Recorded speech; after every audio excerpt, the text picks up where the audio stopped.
Aber jetzt sagt Timmy Boy, heute waren wir aber nicht recht synchron, du. Da meine ich, warst du wieder 8 Sekunden zu früh dran. Ja.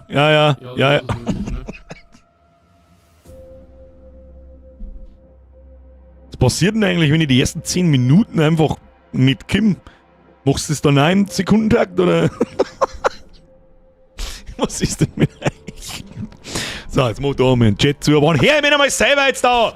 Kruzifix, Halleluja, Fix, Letten, Mari, was weiß ich, was umeinander. Timmy Boy, merci dir, grüße dir daheim, Hashtag Poppermann. Haben wir schon lange nicht mehr gehabt. An den ganzen Rest, Halle! Evans, Birger, fangt heute der Horror Oktober an. Weiß ich nicht so hundertprozentig. Also so wie wir mir kennen wahrscheinlich nicht. Ich glaube, wir haben heute da eher so ein bisschen eine Dead Space-Erfahrung. Ist auch gruselig, ist finster, ist Splatter, ist keine Ahnung, wir werden sehen. Abgesehen davon, wenn jetzt da irgendjemand herinsitzt, der sich denkt, Urlaubsreview, wo? Was ich da dazu sage? Könnt ihr euch an die Stelle in meinem Video nur erinnern, wo ich sage, lest die Regeln! Und wer es nicht tut, ich! Von 53 Posts sind über 20 nicht in der Lage, bis 5 zu zählen! Und ob man denkt, leckt mir am Arsch! Ein Urlaubsreview, den gibt's dann! Wenn wir wieder wissen, bis wir bis 15, bis wir wieder wissen, dass auf dem Balkon kein Urlaub gemacht werden kann! Und im scheiß Fendt 313er Kabine auch nicht! Jeet! So. Bis du gleich mehr auskennst. Löwensepp. Habe die Bürger, lasset die Horror-Mat beginnen. Wollt's einen Monat schreiben? Weiß ich nicht, wie es euch geht, aber das sind so 2 Monate. Der Horrorscheiß fängt früher an und dauert wahrscheinlich länger. Dafür das, wo er früher anfängt, haben ein bisschen seichtere Horrorspiele und wo er aufhört, so jetzt mal Little Nightmares 3, wird wahrscheinlich bis in den November hineingehen. Show Horror Oktober anfängt. Ist es denn a Pre-Order Dono? XD. Du hast heute schon mindestens 2 Pre-Order-Donos ausgeschissen, Mr. Opa, merci dir. Kuss auf die Nuss. Löwensepp, Hosenunfall, Kronos, Rundinger Schlossbrei, Vollbier, Hell. Vollbier, ich hab bloß Vollbier gelesen, ne? Passt, hab ich gemeint, ich weiß. Löwensepp, merci dir. Bobby, merci für 77 Monate, General Demon, merci für 73 Monate. So, ich merke schon. Es gibt übrigens einen neuen Alert. Ja, den findest du schon irgendwann. Da hat sich der Sprengi gewünscht. Ich soll euch vom Sprengi ausrichten, er ist anwesend, aber er ist ein bisschen verhindert. Warum und weshalb, kann ich nicht sagen. Hammer Crash Moonfire! Mir ist für 13 Monate. Bin zwar schon seit 2017 dabei, aber wurscht. Mr. Crash Moonfire, deinen Namen weiß ich wirklich schon lange. Ob es 2017 ist, das weiß ich nicht, das glaube ich jetzt einfach. Aber Crash Moonfire weiß ich wirklich sehr lang. Opa, mir ist hier Schmiedmax. Mir ist für 41 Monate. Outtritt zum Horror-Thema, Alter. Hosenunfall. Das werden wir sehen, ob es einen Hosenunfall gibt. Also, wenn es ist wie in Dead Space, da gibt es ja auch durchaus den einen oder anderen Jumpscare. Es kommt ganz drauf, wie es gemacht ist. Wir werden sehen. Ich bin gespannt. Potenzial ist auf alle Fälle da. Alles, was ich habe nicht fake gesehen, aber was ich gesehen habe, schaut richtig gut aus. Genau, Wolfrick!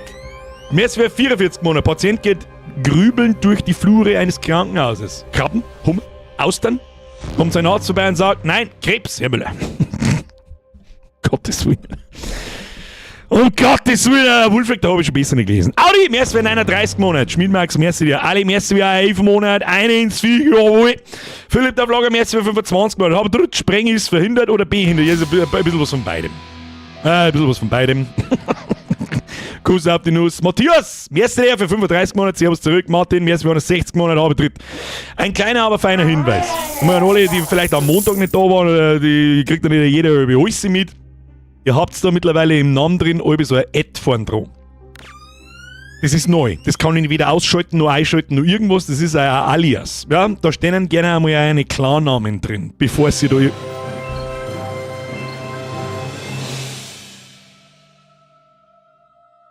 Du nimm.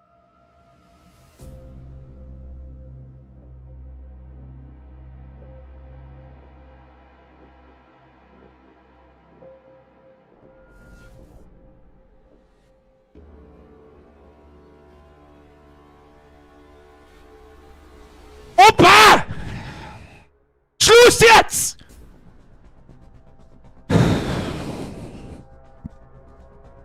Warum hat der Dono-Sound heute Hall? Dankeschön, gut, dass du das sagst. Ich habe tatsächlich mich umeinander gespielt, weil am Montag gar nichts gegangen. Hoppa. Da machen wir jetzt halt nur Monitoring.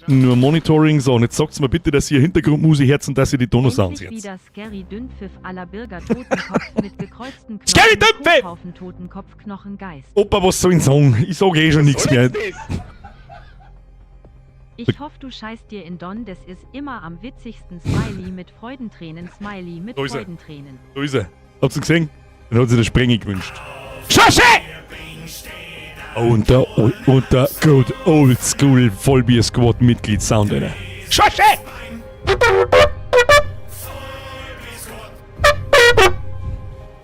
Leute, Dankeschön! Meine sehr verehrten Opa, merci dir, das ist sauber zu fair, aber wenn mir erzähle ich das, du bist einer, der ist seit 2 Stunden dabei. Merci dir, das ist sauber zu übertrieben, aber was soll ich machen, Alter?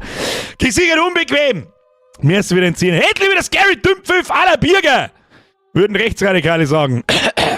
Mr. Crazy, merci für den Fünfer. Ich hoffe, du scheißt den Toast, das ist immer am witzigsten. Es kommt ganz darauf, was Speck gemacht ist. Schorsche, merci für die Mitgliedschaft. Welcome to the Squad, ab in den Chat. Aber der Schorsche, wer mitmacht, dieser Kacknudel. Kackernudel, na! Scheiße, ich hab vergessen das Wort Leerzeichen. Nachricht ignoriert hast, Hashtag Leerzeichen, Leerzeichen, Leerzeichen, Leerzeichen, Leerzeichen, Leerzeichen, Leerzeichen. Ja, war mein Fehler, es käme nicht anders, hast recht.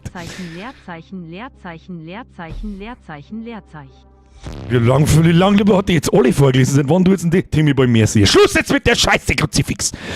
Mr. Buge! Mir ist für 20 Monate. Servus auf einen geilen Abend, habt ihr genug Zeitungen dabei? Ich weiß nicht, ob es braucht, wir werden sehen. Das ist, glaube ich, mehr Splatter und... Aber ja, wir werden sehen. Bei Dead Space hat man es auch ab und zu mal braucht. Na, schauen wir mal. Ich reiß mir mein Maul lieber nicht zu weit auf. Undrummable, mir für 32 Monate, Opa geil, mir für den Zwickel. Wo sie spielen neben mir... Hey, weh, du spoilerst deine, dann gibt's alles. Du tust das sowieso nicht. Bombe! Aber ich gehört. Heute Ehre Bommel, welcome to the Squad, merci für die Mitgliedschaft. Kuss auf die Nuss, Dankeschön. So, jetzt aber. Protectorius, merci für 2 Monate. Habe die Ehre. Oh, da haben wir ein recht junges Mitglied, das aber sehr loyal über den August da geblieben ist, wo ich einfach in der Sommerpause war und einfach einen Monat lang gar nichts tue. Protectorius, this is the heart of the Squad. Merci dir. Agony of Pit, merci für 32 Mal. Du hast endlich Expedition 33 gesagt. Wenn nicht, dann tu, lohnt sie. Ich bin genau bis zum Tort. Ausbruch. Dere, schee, dass wieder du bist, für'n Opa de Steiern. Raute Steuerberaterin. Tut mir leid, mit der Lausbruch, das muss ich schnell retriggern. Das war nicht wirklich ein guter. Ja, Lausbruch. Ja, Lausbruch. Schön, dass du wieder da bist. Für den Opa die Steuern. Hashtag Steuerberaterin. Lausbruch, merci dir. Es ist 2 Jahre, das glaube ich wieder auch schon mal gesagt. Schluss damit. Herr Karl, mir ist für 46 Monate sehr schöne Grüße aus Oberösterreich. Woher auch sonst? Herr Agony of Pit, ich bin bei Expedition 33, bin ich genau bis zum Tutorial-Kampf gekommen und habe spät zurückgekommen. Ist überhaupt nichts für mich. Lausbruch, ich weiß nicht, warum sie es nicht anzeigt. Ich weiß es nicht. Schee, dass wieder du bist, Das tut mir irgendwo leid. Opa de Steiern. Aber du kriegst die Privatrute, pass auf. Das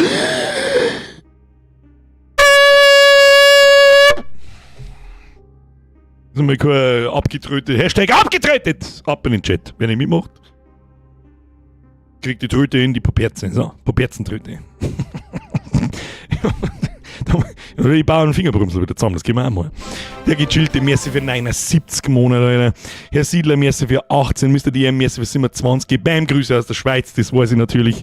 Herr Holzi, Merci für 3 Monate. Der auf einen geilen Stream. Timmy Boy, versuch's doch zu sperren, dann probiere ich alle Zeichen durch. Vollzeichen, Dummzeichen, mit Zeichen, ohne Zeichen. Ja, okay. Nein, das tun wir nicht. Grand Labort, Merci für 60 Monetäre Weise des Tages. Hast du ein eisiges Tempo, dann ist der Essig viel Handtiergel. Was? Hast du ein eisiges Tempo, dann ist der Essig viel Handtiergel. Bitte gern geschehen und ich bin nicht der Grand Labert. Du bist schon, aber ich verstehe den Satz nicht. Was? Merci für deinen Resub. Ich weiß nicht. Steffi! Zu dir kann ich nicht oft genug mehr sagen, du weißt es eh. Wir haben demnächst wieder eine PM vor uns. Ich werde dir demnächst mal schreiben. Langsam aber sicher. If you know what I mean. Ich kann nicht fassen, dass ich hab da doch gerade erst geschrieben, kannst du mir das Ding schicken. Mit kaltem Schweiß lachender Smiley mit kaltem Was, Schweiß ich weiß nicht, was lachender das soll. Smiley mit kaltem Ich weiß nicht, was die Zeit sei. Philipp, merci für den 5er. Muss auch mal sein, er muss nicht. Das ist ja das Schöne. Spicksepp!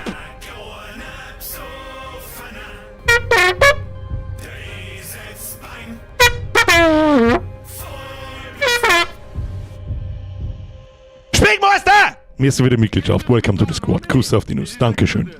Danke. So, Speckmeister Sepp, eine ab in die Ehre, wenn ich mitmache, das ist der letzte. Und reinschreiben, jetzt für 53 Monate. Was haben wir da? Mr. Empire, Zwiegel 50, herzlich habe die Ehre, welcome back. Danke auch, der Pur vom Sepp. Also ist der Reich von mir und der Mein, die besten Urlaubsgrüße, die wünsche ich dir auch. Sagst deiner Alten einen schönen Gruß und haust das, machst ein bisschen Netflix und, nein, nicht Netflix, Entschuldigung, Birger und Chill. So, Schluss jetzt! Leider ist es 10 noch. Wir werden uns strikt daran halten, dass wir so gut wie es geht um 10 nach hier Schluss machen. Schluss jetzt mit Alerts! Timmy Boy, merci wieder neu. Oh, ja, genau. Passt. So, hier, aus. Wer ist der Letzte? Ich mag aber eine Klarnamen nicht vorlesen, aber wenn da 1999 dahinter steht, dann wird's schon wissen. Das hast du nicht so Gaudi da hingeschrieben. Roman, merci für 30 Monate. Aber dritt Bier, Chris Österreich, so fest. Wir haben so fest, Österreich, so Wahnsinn. So, Freunde der Sonne. Bitte lehnen Sie sich zurück. Are you fucking ready? Es ist ja noch nicht Full Horror. Ja, wir spielen ja am Freitag, wir sehen uns übrigens auch am Freitag mit Indiana Jones DLC, der übrigens teuer werden könnte, weil man konnte ihn nicht einzeln kaufen und weiß ich, Ed Birger Mikro, habe ich schon wieder zu nah dort, Entschuldigung. Erinnert mich nicht dran, habt schon recht. Meine sehr verehrten Damen und Herren!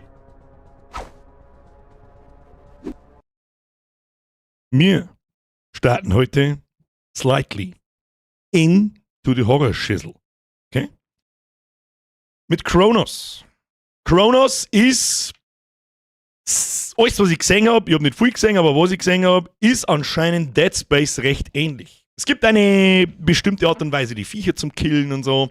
Es ist sehr finster, es ist blutig wahrscheinlich wie scheiße. Ich hoffe, dass es blutig ist wie scheiße, ich mag das. That's what she said. Klick mal den Scheiß jetzt da weg. Es ist von Bloober Games. Was hat denn Bloober Games noch gemacht? Fix vom Stream habe ich es noch gewusst. Scheißegal. Timmy Boy, Kuss auf die Nuss, Panelgamma, mehr als 55 Monate. Jetzt ist Schluss. Ich tue jetzt da mein Mikrofon weiter weg, dann könnt ihr einen Sound lauter machen. Das ist bei solchen Spielen immer sau wichtig. Ich hoffe, dass er gut ist. Und dann pimmelt man mir da gar nicht lange umeinander und drückt mal auf neues Spiel. Wir können uns da mal den Hintergrund so ein bisschen anschauen, dann sehen wir gleich, wo der Hase hinläuft. Wer das Spiel gar nicht kennt, ich muss auch ganz ehrlich sagen, ich habe es auch erst so richtig während der Sommerpause entdeckt. Aber ich denke, wieso ist das so an mir vorbeigegangen? Das schaut eigentlich ziemlich gut aus. Wolfreak, Schluss jetzt! Ich habe keine Zeit für deinen Schluss jetzt! Wir spielen jetzt! Bitte lehnen Sie sich zurück. Was eigentlich? Da die eine Zeitung unterlegen? Oder ein Merch von mir, der geht auch, den habe ich wasserdicht machen lassen. Ja, das ist wie so ein Senioren-Windel. Ich hätte gerne ein Sponsoring von Tena Lady. Ja? Und drücken wir mir da auf neues Spiel und schauen wir, was passiert. Bin sehr gespannt. Der Tod ist eine Lernerfahrung. Oh nein, bitte kein Souls Game. Wenn du weißt, was vor dir liegt, kannst du das nächste Mal optimal vorbereitet sein. Und das Spiel, bitte nicht. Please don't. Bitte nicht. Game-Ton wo? Habt ihr keinen Game-Ton? Das kann ich nicht. Warte mal. Es ist aber auch ein Ton nicht da. Ich drücke mal die Beliebig-Taste.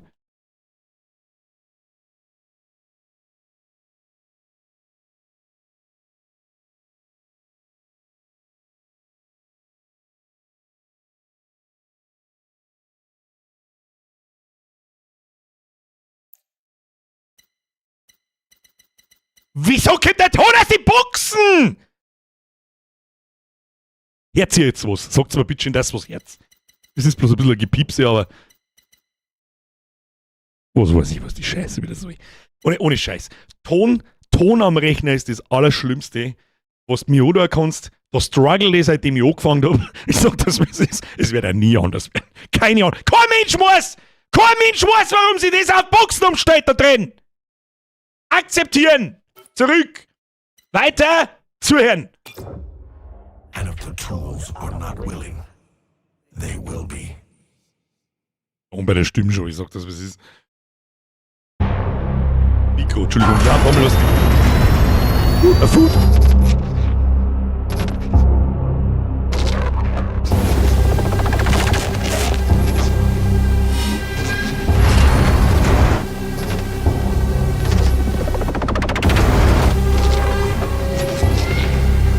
Mitzi! Food!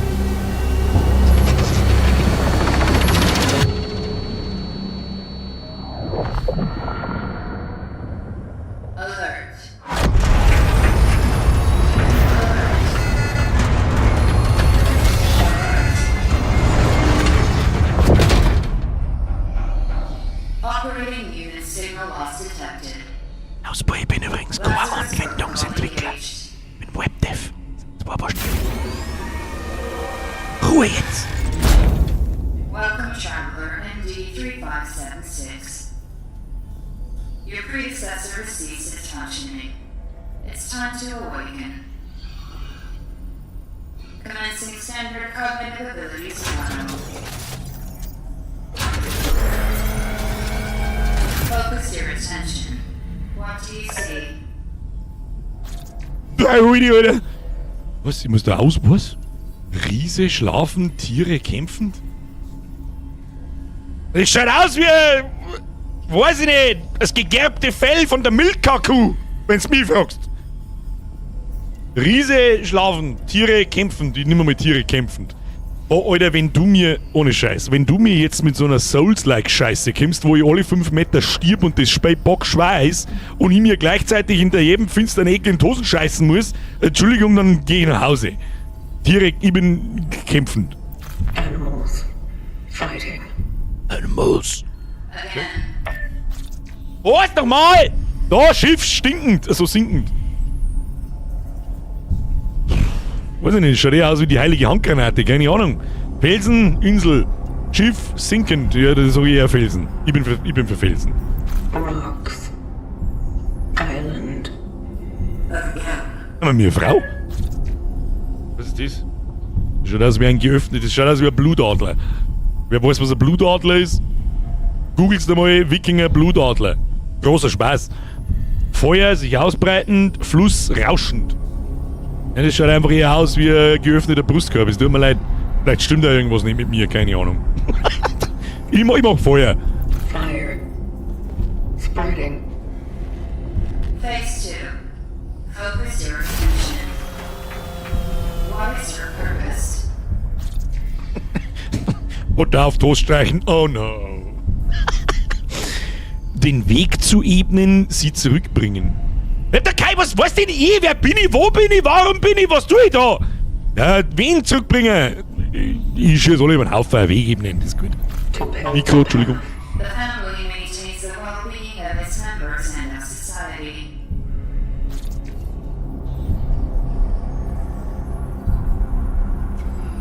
Dein Mann. Mother. A mother is a female parent of a child. Mother. Die lohnen sich aber weiter aus dem Fenster, Freunde der Sonne. Die lohnen sich wirklich weiter aus dem Fenster mit der Ansage. Aber ich nehme nochmal deinen Mann. Mother. Phase 3. Time pressure. Focus your attention. Act solely on your instincts. Everyone's already in place. People. Togetherness. Conflict will always be found in society. Conflict. Society. Eternity means the infinite time that never ends. Eternity.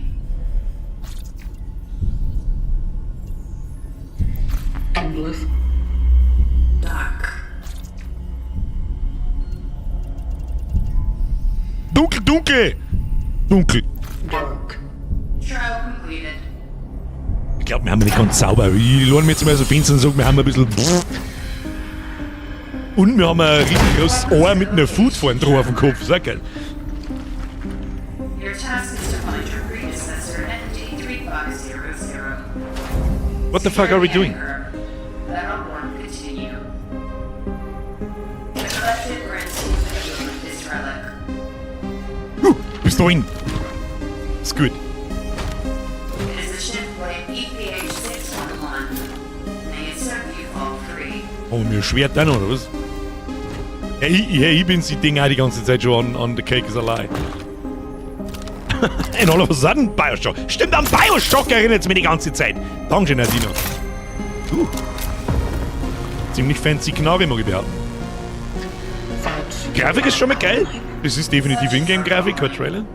Cool, schaut gut aus. Schaut sogar sehr gut aus. Please step out of the sarcophagus to begin your task. Wieso komme ich aus dem Sarkophag? Das erinnert mich auch schon wieder so an Dark Souls. Stop it. Ich mag jetzt da kein Souls geben. Please don't. Wobei, ich bin ziemlich geübt. Ich hab vor 3 Wochen habe ich Sekiro durchgespielt und jetzt bin ich gerade an Dark Souls 3. So halbert durch. Ich hau dran, mehr als für 30 Monate. Bin mir abgerissen. Schießen und zielen. Also mir ist ja vorgeschlagen worden, ich soll da mit einem Controller spielen. Da sag ich, schießen und zielen, wer mit einem Controller schießen und zielt, dem Kern Fingerbohr. Verwende, um dich umzusehen. Oh, das ist aber kein... Schaut gut aus, schaut sogar richtig gut aus. Spitzt du, oder? Ja, alt dreht sich wieder auf das Scharnier zu zielen und drückt um zu schießen. Auf was fahren sie auf das da? It is not working. Es funktioniert nicht. Halte aufgeladen, um das Scharnier zu zielen und halte den Schuss, um es mit einem aufgeladenen Schuss abzuschießen. Bruder, chill. Bird-like, da hast du absolut recht. Gut, die Kronos Controller. Oh, es schaut gut aus. Schaut sogar richtig gut aus. Okay. I'm impressed.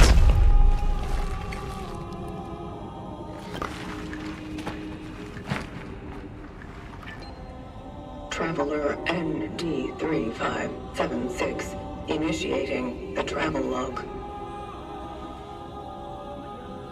Triangulating the fallen predecessor's last known location.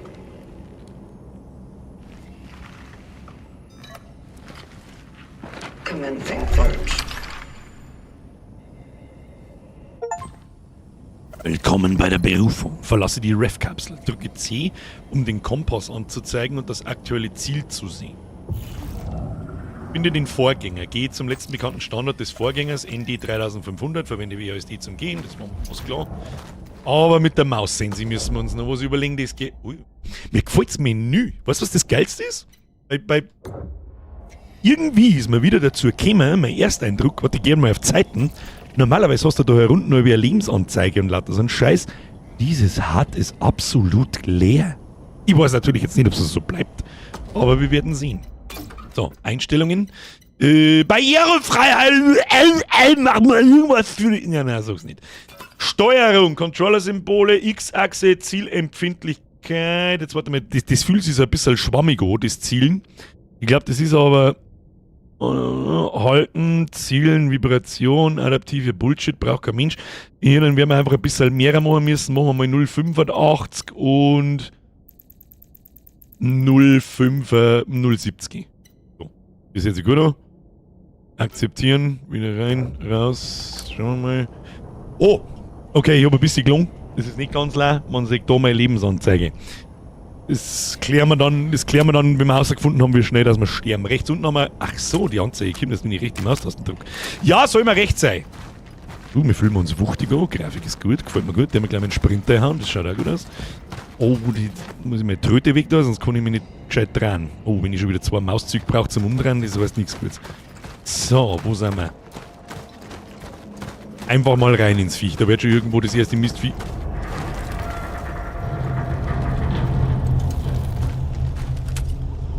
Nein, das tut nichts. Aber wieso leicht denn das? Wieso haben da überall so komische Würfel? Ist da was drin? Ist da was drin? Na, kann man wolten. Oh, da war der weiße Kantenmann. Was? Ah, wenn das nicht an Dead Space erinnert, dann weiß ich es auch nicht. Wollten mit E. Oh, das wird eine Zeit dauern, bis ich mich da drauf kann. Aber gut. Was? Laufen. L-Shift zum Laufen. Ja, das kriegen wir hin. Zweiter kreisliger Ruckler, das gefällt mir nicht. Habe übrigens Raytracing aktiviert. Grafikkarten läuft auf Anschlag, was ist das? Ja. Kein Horrorspiel ohne irgendwelche behinderten Puppen auf irgendeinem Spielplatz. Weiß ich nicht. Da hinten leucht's rot, I'm a simple man, I see a rotes Licht. Brauchst du eine AMD-Grafikkarten? Ja, dann war das Stream schon abgehackt, da haben wir noch nicht mehr angefangen. Was ist das? Vermisste Personen. Schaut ein bisschen aus wie der Winston Churchill da. DLSS aktiv. Gute Frage. Da werden wir schnell schauen.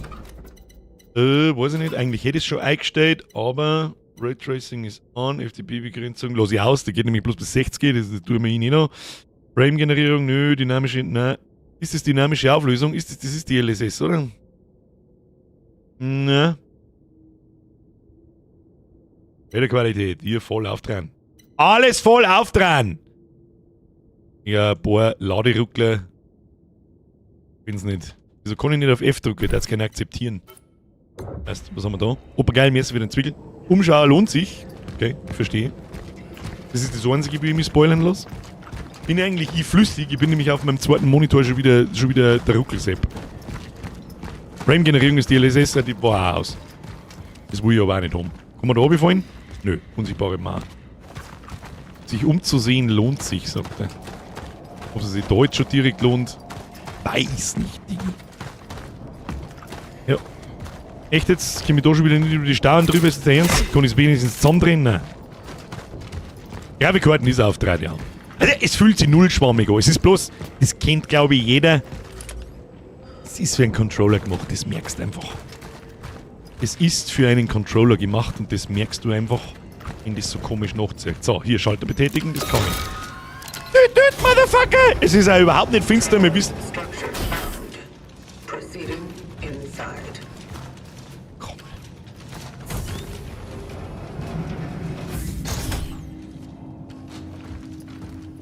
Kann die bitte eine Taschenlampe oder sowas haben? Bitte. Ich sehe einen Scheißdreck mit dem Ding. Da müssen wir anscheinend hin. Lausbur, merci dir. Ob er jetzt überhaupt der Renten zum Spenden... Ich mag ihn nur haben. Schau dir Schriften und Schilder in deiner Umgebung an und deren Übersetzungen anzuzeichnen. Haben wir da irgendwie irgendwas? Da haben wir was. Ja, es ist der Stockfenster, ist nichts gesehen! Ah, da. Du wirst sie an ihren Augen erkennen. Ah ja, toll. Also, finster Check. Oh! Die gelbe Kisten kann ich zusammendrehen, das rieche ich bis daher. Ja, 6. Also was soll ich denn? Energie mal 25, was auch immer Energie mal 25 ist, aber gut. Nahkampfangriff. Fausthieb. Achso, ohne Ziel. Okay. Mit dir. Oh.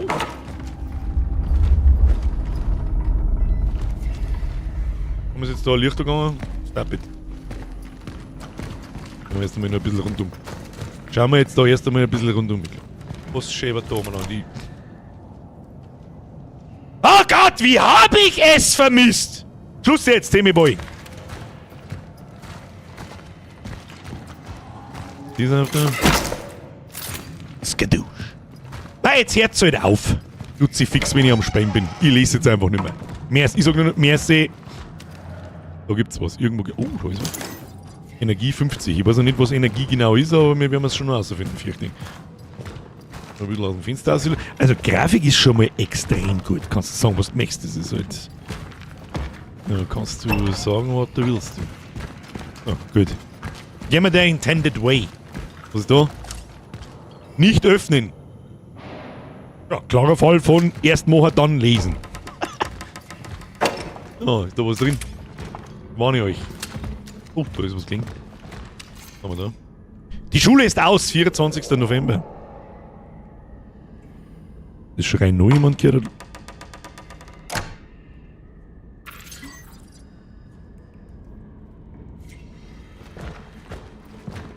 Kann ich bitte ein Licht haben?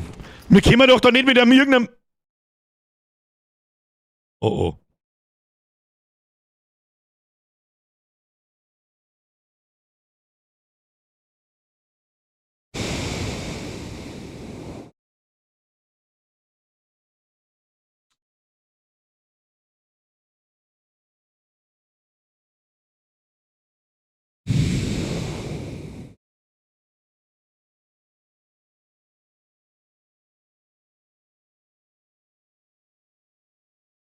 So.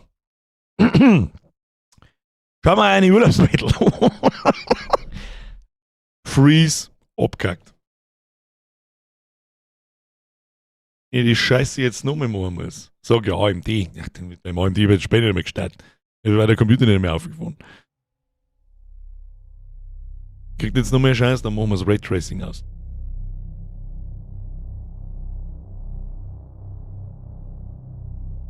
Und wenn das jetzt öfter passiert, dann wird es so schnell zurückgehen, so schnell. Kannst du aber nicht schauen, so schnell wird es zurückgehen. Ich bloß für das Ding jetzt zu hoffen, das auch gespeichert.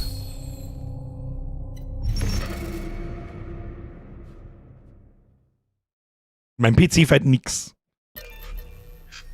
Wenn die Kopfhörer für das beste Survival-Horror-Erlebnis, ja, ja. Okay. Ich mache einen Vollsprint. Ich streng mich an. Was für ein gut optimiertes Stück Software.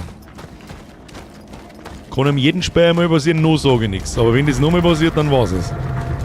Wenn es nochmal passiert, muss man ein bisschen an die Einstellungen umeinander da vielleicht. Und wenn es dann noch immer gleich an die gleichen Stellen passiert und so, dann ist es so schnell wieder fort, so schnell kann es gar nicht schauen. Dann werden wir es uns aufheben müssen, bis in, weiß ich nicht, 2-3 Wochen ein Patch kommt. Und dann schauen wir mal. Ah ja, der Havlo schreibt auch schon. GameStar sagt, dass das an guten PCs gerne mal abstürzt. Eftel Raytracing aus, war deren Tipp. Wie ich es gerade gesagt habe, das war das erste, was ich auch probieren werde. Ist auch was nicht wirklich. Oh, das haben wir vorher gar nicht gesehen. Da schon, ja. Was haben wir da? Verlassen Sie Ihr Zuhause nicht ohne Grund. Achten Sie gut auf sich und Ihre Nachbarn, melden Sie alarmierende Symptome, melden Sie beunruhigendes Verhalten Ihrer Nachbarn den zuständigen Behörden. Halten Sie alle empfohlenen Vorsichtsmaßnahmen unbedingt ein. Bleiben Sie ruhig, bleiben Sie sicher, bleiben Sie stark, vertrauen Sie den Qualitätsmedien, bald ist alles vorbei. Habe ich irgendwo so schon mal so einigermaßen so gelesen. Und ein paar Mal gehört. Vielleicht haben wir deswegen die Masken auf. Da haben wir auch wieder was gefunden. Ja. Einfallsreichtum ist der Schlüssel. Werfen Sie keine Lebensmittel weg. Teilen Sie mit Ihren Nachbarn. Nutzen Sie Ihr Badewasser zum Bodenwischen oder Pflanzengießen. Beachten Sie die Toilettenpapierrationen. Achten Sie darauf, Ihre Vorräte, wenn möglich, aufzufüllen. Okay. Haben wir alle schon ein paar Mal gehört, ja. So, machen wir jetzt da einfach genauso weiter wie es war. Ja, wir nehmen das mit. Dann war da hinten noch ein Energiebackerl. Das lassen wir nicht stehen. Für was auch immer Energie ist. Wir werden es noch herausfinden. Ja, nehmen wir das mit. Vielleicht haben wir da herin auch noch irgendwas gesehen. Telefonmann! So. So, grüß Gott. Kann man speichern einfach so? Nein, das geht wieder von Checkpoint zu Checkpoint. Das ist schon wieder behindert. Jetzt hätte ich schon mal einen Sicherheitsspeicher gemacht. So, jetzt lesen wir das noch. Die Schule ist aus. 24. November. Schule ist geschlossen. Hoffe, es ist für immer. Feel you, Bro. Frau Rebenska sagte uns, wir sollten jeden Tag schreiben darüber, was wir zu Hause tun und wie wir uns fühlen. Sie hat allerdings nicht gesagt, wie viele Wörter. Also los geht's. Ohne Matheunterricht geht es mir besser. Haha. Gehe rodeln mit Carol und Marcel. Freiheit! Mama hat gesagt, wir können heute nicht rausgehen. Irgendwas stimmt nicht. Schade. Carol sagte, er würde mir einen neuen coolen Ort zeigen. Dann wohl morgen. Papa hat Orangen nach Hause gebracht. Er sagte, Onkel Stefan habe sie ihm gegeben. Ich bin so verwirrt darüber, wenn da so deutsche Namen drin stehen. Onkel Stefan. So seltsam, so ehrlich. Die Jungs werden neidisch sein. Okay. So, gibt's da irgendwas? Habe ich doch gewusst, schon her, 50 Energie. Habe ich die vorher schon zusammen geglaubt? Wenn ja, dann weiß ich es nicht mehr. Was?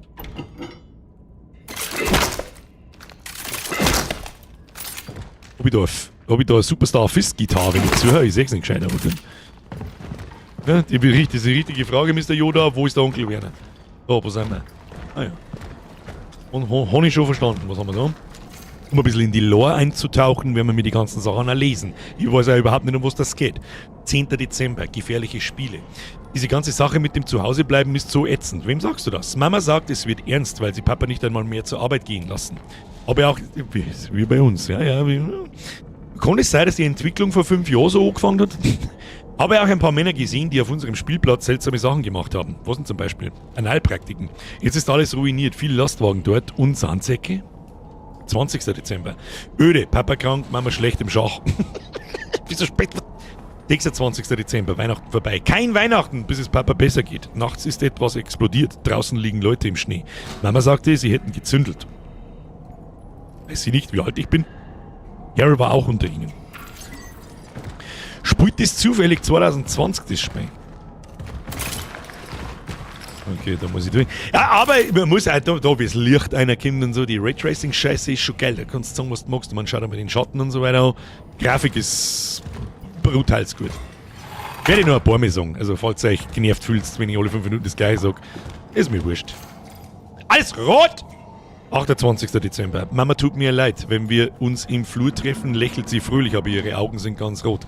Oh, sie sagte mir, ich solle Papas Zimmer meiden, weil ich genauso krank werden könnte wie er. 30. Dezember. Es stinkt! Mama ist weg. Noch nie zuvor hatte ich... Ich bin jetzt blöd zum Lesen. Noch nie zuvor hatte sie ihr Zuhause für so lange Zeit verlassen. Ich bekomme Angst.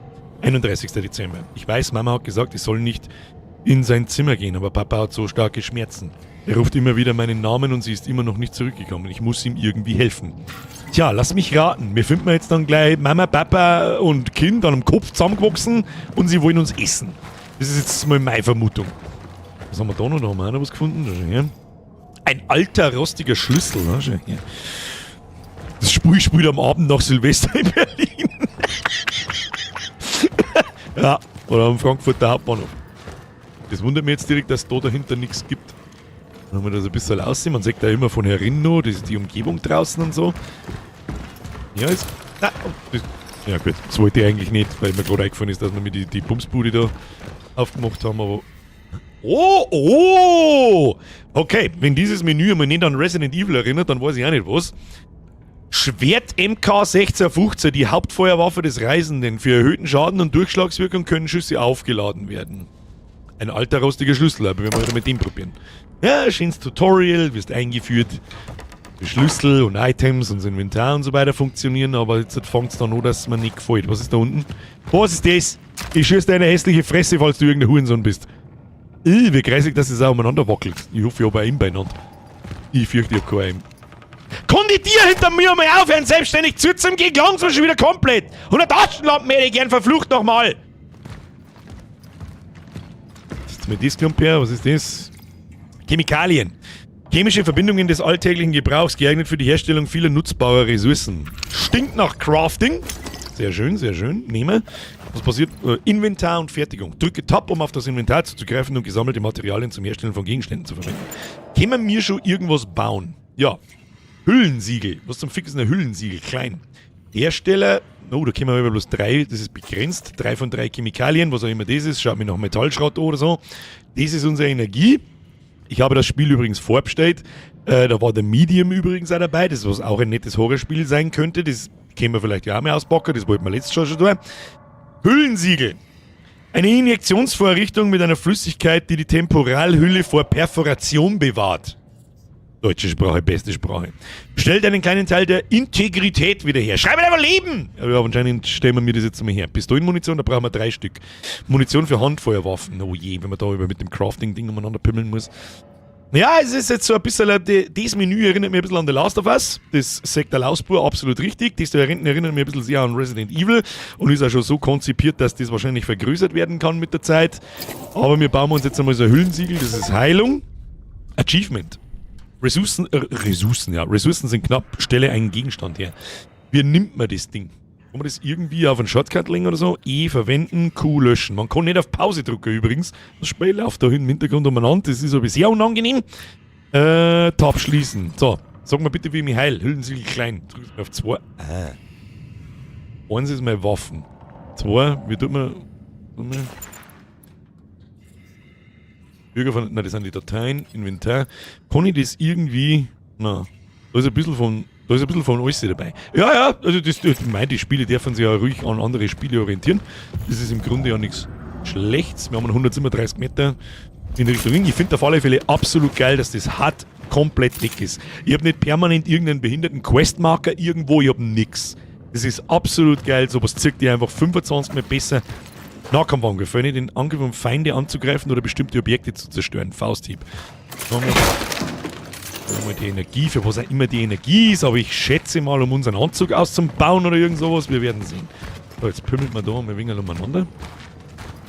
Mehr Energie, alles wird gesammelt. Ja, müssen wir uns ja nicht unnötig hart machen.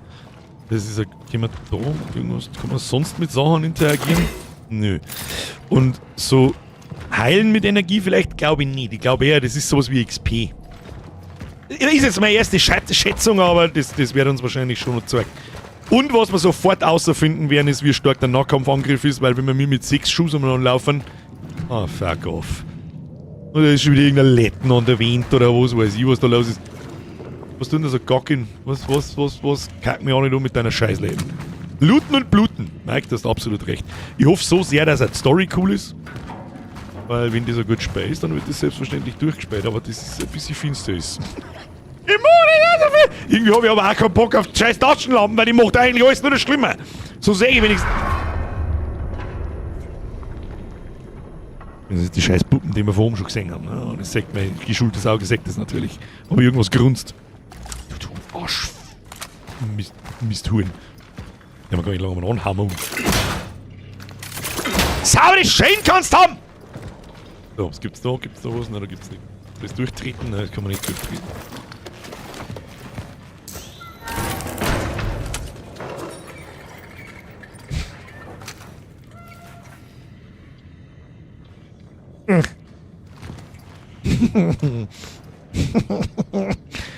So, jetzt Taschenlampen. Kann ich die außen einschalten irgendwie? Nö. Oh fuck off. Was war denn das? Ich hab's nicht gescheit gesehen. Es hat ein bisschen ausgeschaut wie ein Facehager auf die Schnelle. Und nur ein bisschen. Aber nur ein bisschen. Lass mich raten, wir brauchen mal Sicherung oder irgendeinen Scheiß. Warte, ja? 555. Ja, war's nicht. Gut, dann werden wir irgendein Ziel finden müssen für den Code. Oh, leck das mit der Tasche. Ja. Okay, fuck off. Ein Jump Wannabe Scare. Ich finde, das war ein sehr gut platzierter Jumpscare, um ehrlich zu sein. Das war auch kein Jumpscare in dem Sinn, aber das sagt ja so subtil. Tu dir mal, chill mal. Ja? Halten Sie bitte die Augen offen. Halten Sie bitte die Augen offen. So, was ist hier los? Was haben wir da? Es droht keine Epidemie! Hören Sie den Experten zu. Glauben Sie den Qualitätsmedien. Würden Rechtsradikale sagen. Oder heute einmal würden Rechtsradikale sagen. Obwohl viele Bürger ähnliche Symptome aufweisen, weist dieses Phänomen nicht die Merkmale einer Situation auf, die außerhalb der Norm liegt. Versichert Dr. Robert Tückwa, also eine vertrauenswürdige Person, mehr geht schon, vom Institut für Gesundheitswissenschaften, von der WHO. All diese absurden Lügen über massenhafte Erblindung schüren nur Panik. Bürger! Wenn Sie immer noch Angst vor einer hypothetischen Epidemie haben, ist der beste Weg, sich selbst und andere zu schützen, ihr entgegenzuwirken. Wenn bei Ihnen einer der Symptome auftritt, bleiben Sie zu Hause. Gehen Sie nur aus dem Haus, wenn Sie in den Torwart müssen, und lassen Sie sich auf alle Fälle 15 Mal am Tag impfen. Danke! So! Ist dieser Keller. Na, ja, Chemicals, die nehmen wir. Ist das der Gandalf auf dem Pferdl, oder was ist denn da eigentlich los? Das ist aber ein kleines Pferdl. Oh, der steht der Gandalf beim Hobbyhorsen, oder was? Du denn? Gandalf! Du ab, Hobbyhorsen, schon hin. Der Kompanie. So, jetzt passen wir hoch. Jetzt gehen wir da einfach mal straight zu allem, was blinkt. Es blinkt. Elektrische Sicherung. Der Klassiker. Entschuldigung. Eine Sicherheitsvorrichtung, die zum Überstromschutz eines elektrischen Stromkreises dient. Bagelt mal ein. Haben wir mir das Ding jetzt auch? Braucht das einen Inventarslot? Ja. Was ist das? Was ist das? Der futuristische Schallplattenspieler oder der Enterprise? Kann es auch sein. Passage to Sector D31 established. The perimeter seems safe. In Ruhe anhören. The port in this safe house is now active, using the fuses from another device upstairs. There was an emitter relic left in the base. By the will of the collective, I claimed it to aid the vocation. To my successors, if you need any more resources, you can use the surplus. The code is 367. Moving out to C31. Okay. Such is our calling. Ja, Voice Acting ist sehr gut. Travel log. Voice Acting. Was left here by the predecessor. 367. He went off to C31, proceeding with the search. Oder geht die Treppen nach oben? Oh, das ist unser Eingang. Das kann man nicht ausbrechen, gell? Ihr wisst, was zum da ist. So ist brav, rein in den Chat 367. Sonst haben wir dann nichts. Jetzt gehen wir mal noch zu dem Kasten hin, was auch immer das ist. Ah ja. Machen wir gleich mal wieder Inventar frei. Wir brauchen noch eine. Aktiviere den Generator. Jetzt warte mal, haben wir mit da eine Art Questmarker, nicht, gell? Ah ja, doch, so ein kleiner Quest. Das ist in Ordnung. Das ist auch cool, dass ich das ein- und ausschalten kann. Beziehungsweise ich kann das einmal einblenden und dann ist es weg. Das ist okay. Aber du hast die Scheiße nicht. I will double dare you. Steht da. Verband privater Unternehmer. Das kriegt's neu am Morgen. Mal springen oder muss ich da ein I drucken? Na, das ist geskriptet, aber das wird. So, 25 Energie. Genau, das wollte ich vorher übrigens sagen. Ich habe vorbestellt, sonst hätten wir das heute noch nicht sprengen können, sondern dann war es erst am 5. September rausgekommen. Und am Freitag spielen wir mir aber Indiana Jones DLC. Und da war ein bisschen extra Energie dabei. Was ich ehrlich gesagt schwach finde. Das ist was zum Farbstellen, Ingame-Items kriegen, ist nicht so geil. Muss ich ganz ehrlich sagen. Aber ansonsten, da ich das Spiel so und so gespielt hätte, habe ich jetzt kein Problem mit der Farbstellerei. Wer von euch Farbe stellt, ist raus. Opa, du bist raus. Herr Bayatom, merci natürlich übrigens und Timmy Boy auch merci. So, die Frage ist, warum geht's jetzt da her? Wir brauchen die zweite. Da ist eine Sackgasse. Warum geht's da? Was ist da? Ich hab bloß Energie aufgeklappt. Das kann ich nicht glauben. Dass das alles ist. Haben wir schon mal nach oben geschaut? Nein, haben wir nicht. Wo ist da was?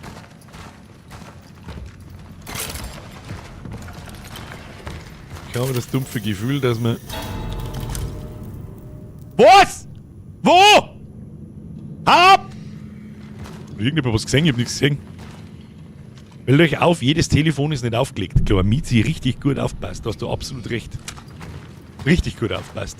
Kann ich da oben springen? Ich weiß jetzt nicht, was ich jetzt tue. Ich glaube, ich springe jetzt da oben. Wenn es die Möglichkeit gibt, springe ich da oben. Wir brauchen mal die zweite Sicherung. Das bringt uns ja. Nichts. Irgendjemand was gesehen? Ich hab nichts gesehen. Ich hab nichts gesehen, die haben so als mal nichts gesehen. Weil das kleine Viech. Alter. Du beschissenes Arschloch. Von Scheißbuben. Ja, aber die Zeit irgendwas umeinander grunzen. Weiß man gar nicht. Kriegen wir nicht auf. Irgendwo muss ja die zweite Sicherung sein. Das gibt's ja nicht. Das gibt's ja nicht. Grafik ist echt sehr nice. Ja, Steff, da hast du absolut recht. Da gibt's überhaupt gar nichts. Nehmen wir das Ding da. Location dog found. Saving collected data. Ach du Scheiße, es gibt Speicherpunkte.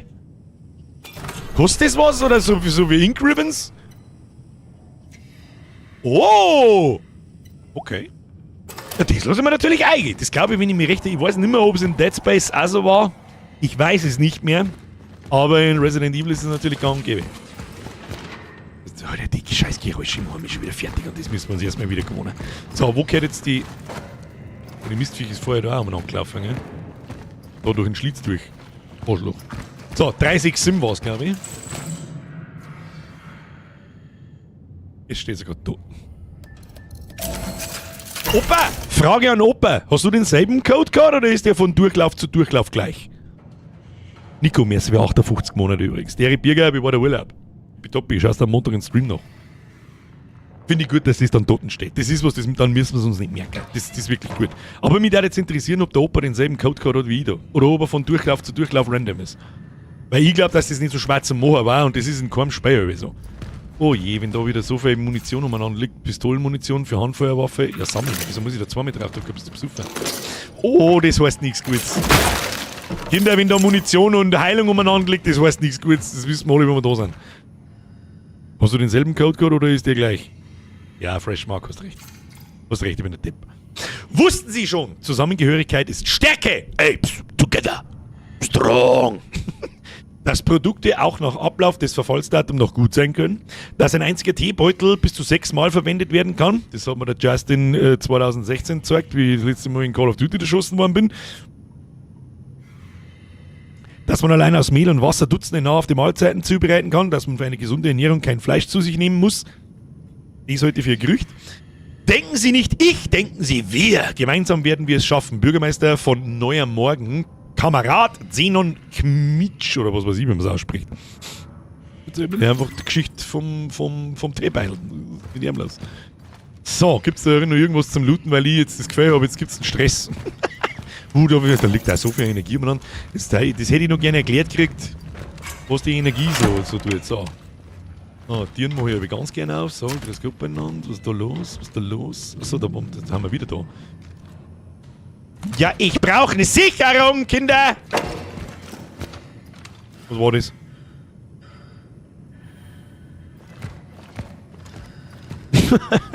Flaschreit. Ah, das spürt pädagogischen Wert. Ich werde es meinem 10-jährigen Neffen zum Geburtstag schenken. Herzlichen Glückwunsch.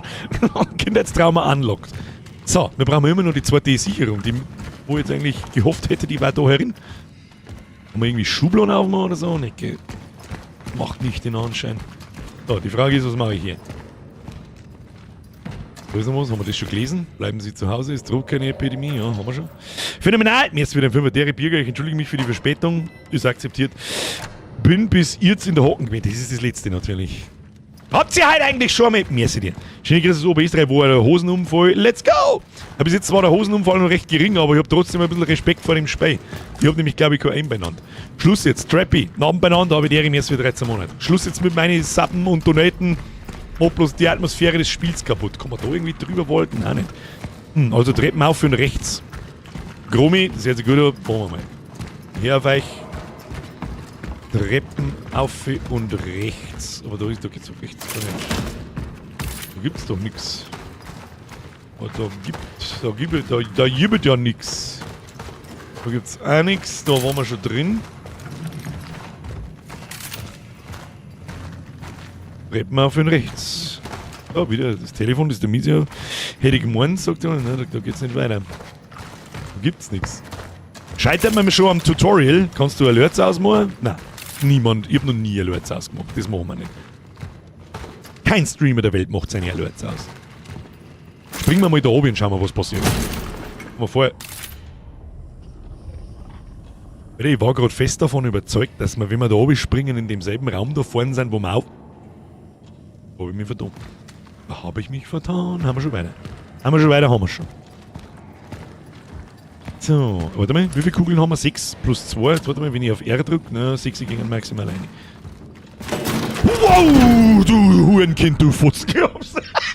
Okay, haben wir, okay, halten wir es mal wieder. Ja, was craften? Wie viel haben wir?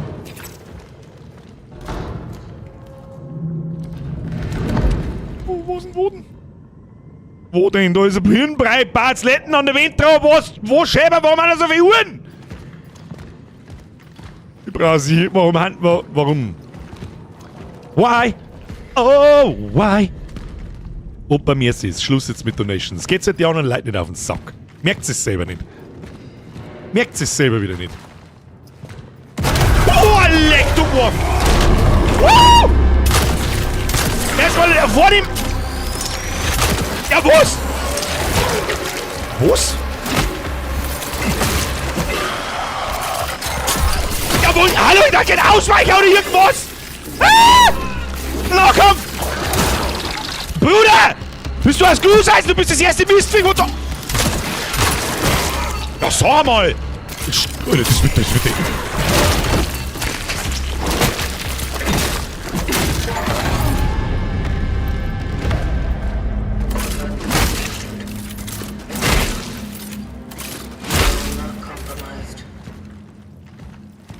Das hab ich in Dead Space gelernt von dir, Alter. Ihr braucht's mein Lebensleisten übrigens nicht sehen, ihr seht es rundherum, das so kurz davor. Alles klar. So, können wir uns nochmal heilen? Nö? Wo kommt die Sicherung her? Ja, egal. Bauen wir was zum Heilen. Puh! Du hast einmal... Puh, okay. Ja, gut. Heil die mal. Okay, ich bin Gabe. Alles klar! Die Viecher verstehen keinen Spaß. Ich hab's schon verstanden. Tu dich nicht oben. So, wir nachladen. Wir haben noch 3 Schuss. Okay. So richtig experimentieren haben wir jetzt noch nicht können. Kim. Die Sicherung war in der Kuckuck so. Ja, ich sag's was ist, ich hab's nicht mitgekriegt von lauter Lauern. So.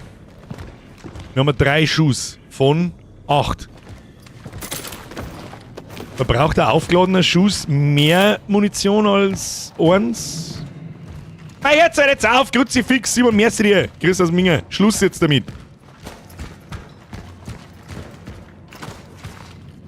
Ich war nicht ich, oder?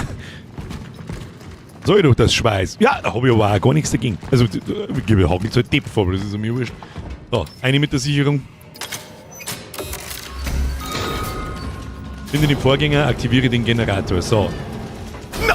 Mizi! Da war Mizi. Wehe, die Mizi sind verseucht. Dann gibt's Dresche. So, wir speichern wir aber jetzt erst einmal. So, den überschreiben wir. Jawohl. Eigentlich, wenn wir jetzt mehr Zeit hätten, wir haben ja bisher, wie soll ich sagen, zeitmäßig unter dem Stress. hätte ich das Segment das jetzt nochmal gespielt und hätte mich mit dem Viech gespielt und ausprobiert, was kann es, was macht es, wie viel Schuss braucht es und so weiter und so fort. So, jetzt schauen wir mal da rundum. Alles klar. Es ist aber gar nicht schlecht, wenn es nicht so einfach ist. Warum? Dann lohnt es sich und es zwingt die indirekt dazu zum Suchen. Durchsuch deine Umgebung, Munition ist scheiße wichtig. Ja, 6 Kugeln, kannst gleich her, du. Die kannst gleich her, du. Da schau her, hat sich schon rentiert, dass wir da ums Eck umgeschaut haben. Kamera, wertvoll. Ein wertvolles Elektrogerät aus der Vergangenheit. Zwar nicht mehr funktionstüchtig, kann aber einer Werkbank gegen Energie eingetauscht werden. Werkbank, ja, wie ich es gesagt habe. Wahrscheinlich ist Energie dafür notwendig, um die Waffen auszubauen, Rüstung vielleicht auszubauen und so weiter. Wertgegenstände beanspruchen Inventarplatz. Ich verstehe, nehmen wir aber mit. Was haben wir da? Vermisstenanzeige, noch ein Junge. Marcel Marzek, 8 Jahre alt. Marineblauer Mantel, schwarze Krawatte, Kniestrümpfe und abgetragene schwarze Lederschuhe. Zeigt keine Symptome. Fordern Sie per Funk so schnell wie möglich eine Suchaktion an. Dead Space schon ein wenig. Ja, also er orientiert sich bis jetzt wirklich sehr stark an Dead Space. Vor allem, die Monster haben ja eine Besonderheit. Ich mag jetzt aber nicht spoilern. Ich hoffe, dass uns das noch erklärt wird. Und es wird uns sicherlich nur erklärt. Es ist nicht wie bei Dead Space. Bei Dead Space haben ja Monster auch eine Besonderheit. Die kannst du nur umbringen, wenn du dir die Gliedmaßen abballerst. Und gut möglich, dass es da übrigens auch so ist. Das weiß ich nicht. Dass das dazu. Oh, was haben wir da? Mikalien. Mit den Dingen können wir nichts machen, aber gut. Ja, mag ich. Ja, kriegst du deine Umgebung viel besser mit und es ist einfach weltenimmersiver als sonst. So, wie viel Platz haben wir? Wir können noch nichts craften, aber ich sehe schon, die Stimpacks sind wichtig. Demi, servus Birger, viele Grüße aus dem Auslandssemester in Valencia. Cerveza! Lass das schmecken, Prost, geht Schluss damit. Jenny Christen nach Spanien. Ich hoffe, dass ich mich nicht vertue heute. Aber nein. Da ist ein Loch. Schluss jetzt mit Donations und Resubs. Leute, macht's halt, das werden wir doch wohl zusammenkriegen. Spart es euch halt dann nach dem Gameplay. Wenn alle 10 Sekunden da rechts unten das Scheißding aufploppt, nervt. Und nein, ich schalt's nicht aus. Kein Streamer der Welt schaltet seine Alerts aus. Ach du Scheiße. Da fährt mehr sind hier.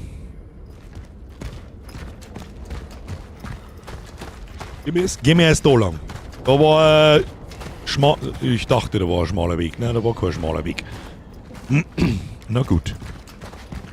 Wenn ins Loch irgendwie runter? Nein, also man kann da auch nicht runterfallen oder so. Was mir so ein bisschen abgeht, irgendwie blocken. Ja, wenn das Viech zuhaut oder ja, mit Leertasten irgendeinen Ausweichschritt oder irgend sowas, der von mir aus Cooldown hat ein paar Sekunden, aber wenn das man kann auch nicht recht schnell gehen, wenn man zielt. Den Fettsack, wenn ich da sehe, dann weiß ich ganz genau, was jetzt gleich passiert. Lass du mir nicht verzeihen, dass du da nicht rausspringst. No, fuck off. I encountered malformed biomass. Missgebildete Biomasse. That's what she said. Advised. Alt-Taste, guter Punkt hier. Rüste des Vertrauens. Nein, passiert sonst nichts. Steuerung, passiert auch nichts. Man kann sich aber auch nicht ducken. Oh nein, nicht Taschenlampen flackern. Nein! How about no? Warum leichten das Ihnen so komisch asozial? Was? Aber ich bin schon curious. Ich bin schon gespannt, was da passiert ist. Wo kommt das her? Was ist das? Wo haben wir da überhaupt? Was tun wir mit den ganzen Tag? Aber da haben wir wieder... Das ist einmal ein guter Punkt. Das ist immer ein guter Punkt. Aber da vorher sammeln wir alles zusammen. Eine Werkbank war einmal nicht schlecht. Ich möchte nämlich gerne sehen, was passiert. Those who were sent here after me. If you have been tasked with finding a target that is located in A0 or any sector in the vicinity of the Unity Hospital, you will fall. I am cutting off the path.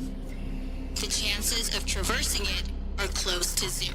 Ja, ganz großer Spaß. Resources are scarce. Guter Punkt in meinem Code, ist aber noch nicht probiert. Whether you can be of use to the vocation in other ways. Such is our calling.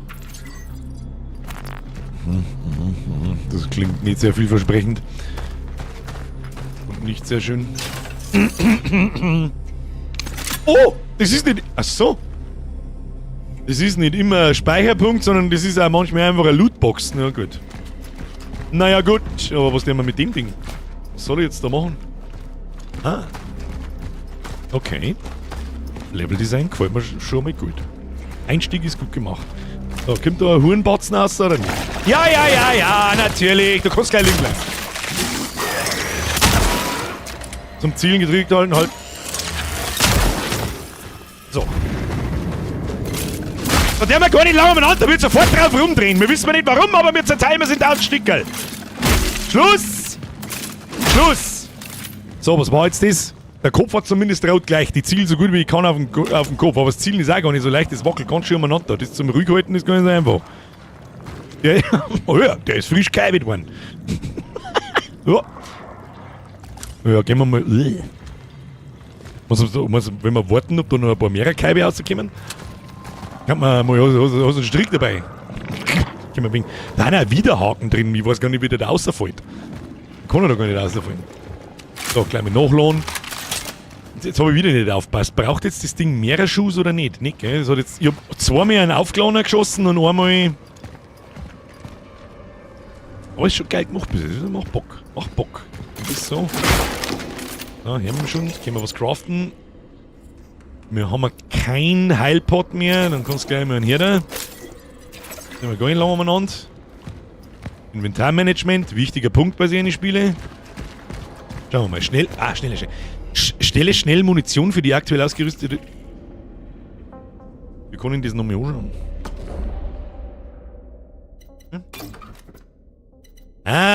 So mag ich das schon. Ja. Hat sich jemand was denkt. Halte 1, 2, 3 oder 4 gedrückt, um schnell Munition für die aktuell ausgerüstete Waffe herzustellen, ohne das Inventar zu öffnen. Stelle schnell ein Hüllensiegel klein durch gedrückt halten von Q her. Das heißt, man muss nicht in das behinderte Menü ein. Das wollte ich wissen. Nein, Mann. Sehr gut. Sehr gut. Gefällt mir. Grafik geil, Atmosphäre bis jetzt absolut geil, Viecher asozial.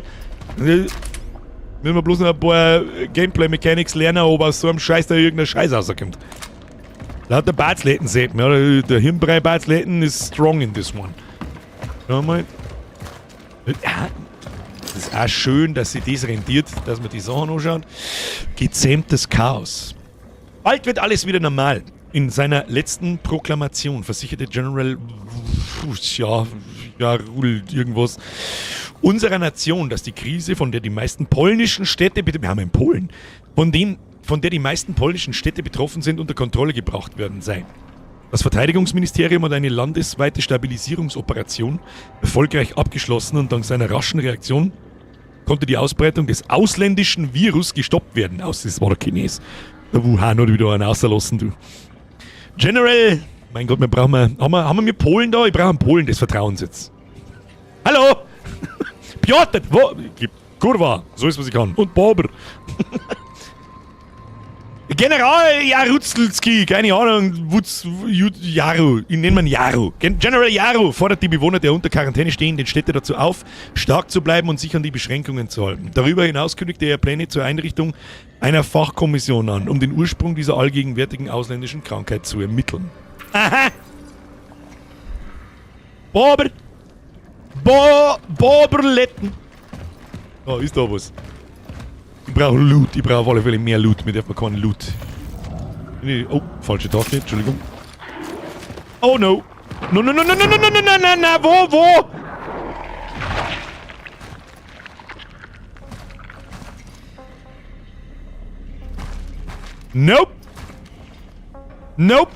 Nope!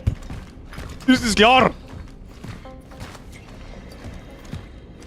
Hinein in das finstere Loch. Haben wir wieder irgendwo ein Tier, wo wir vielleicht nicht kommen? Das schaut nicht so aus. Aber da kommen wir wieder nicht um, oder? No. Da kommen wir nicht. It's a trap.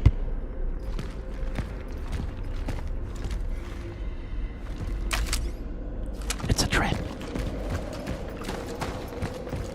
Shotgun.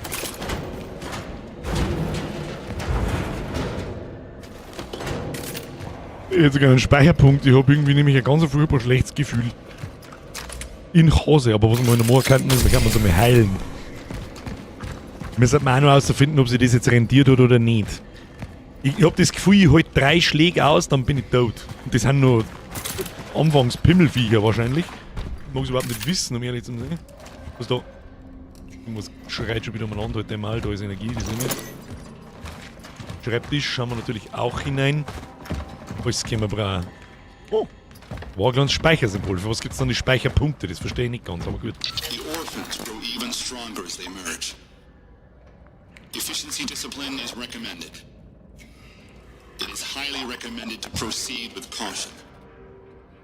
Such is our calling. Verschmelzung. Das ist der kleine, aber feine Hinweis, was die Viecher in dem Spiel kennen. Oh, ich glaube, Jonas darf man einen Schlüssel brauchen. Na gut, kriegen wir schon. Gibt's eine Map? Nein, gibt's nicht. Irgendjemand hat noch gesagt, zweimal nach links, zweimal nach rechts, hinten, nach vorne oder so drucken. Nein, geht auch nicht. Mit Shift gedrückt geht auch nicht. Das war ein bisschen zu viel. Ja, es gibt da so einen Goku zu uns und fusioniert zu einem Ultra-Monsterwürstel.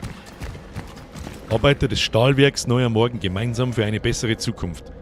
Das ist schon wieder nach dermaßen einem Kommunistenscheiße, das ganz aus ist. Oh no. Was ist mit dir? Ich sag doch, bist du her, dass du Schwalschelder rausplumpst. Lübt? Hab ich irgendwas mit lübt gesagt? Meinst du, dass ich blind bin oder was? Bleib du ja allerdings! Kannst du dir einen Kopf schlagen, Meister? Oh Gott, den kann man nicht zerteilen. Wieso kann man den nicht zerteilen? Oh je. Ich habe das Gefühl, dass wir mir gleich gezwungen werden zu erfahren, was die scheiß Fusion ist. Beziehungsweise, kann ich da umspringen? Nein, nicht. Nein, nicht. Wird das nicht. Warum geht denn mein... Was heißt denn das, wenn meine Taschenlampen nicht mehr gehen? Aufhören. Da liegt was. Energy. Oh je, was? Was? Was? Was denn? Ich nehm das. Ein Schlüssel zu einem Geschäft.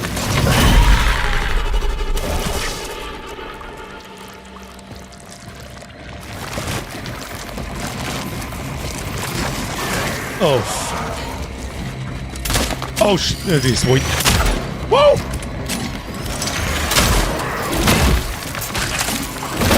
Ja, ich weiß nicht, was ich da dagegen tun soll. Das nervt mich schon wieder ein wenig. Ich kann nichts, ich kann weder blocken noch irgendwas.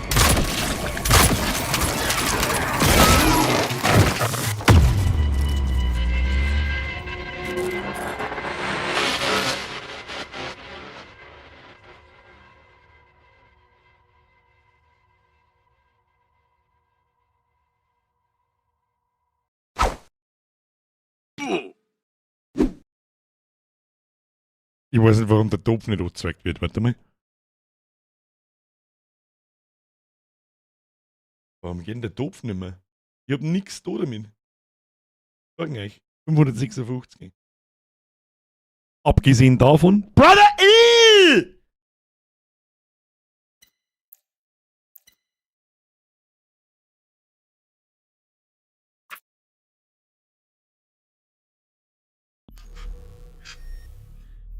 Die Neupositionierung ist im Kampf der Schlüssel zum Sieg. Bleib in Bewegung. Lass nicht zu, dass sich deine Feinde umzingeln. Ja, aber ich bin so schwerfällig und langsam.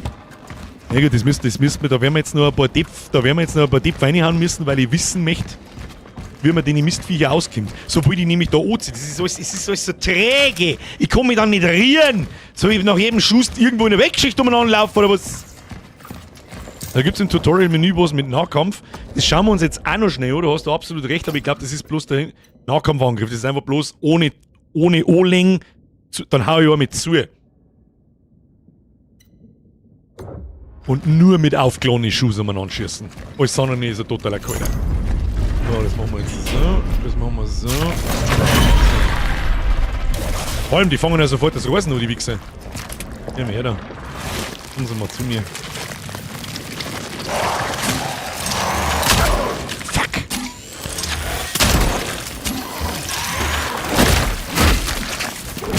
Alter, bis ich mich umdrehe!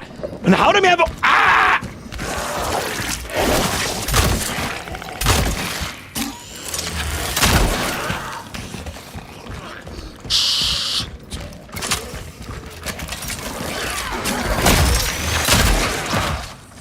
Ja gut, aber so wird es wahrscheinlich gehen.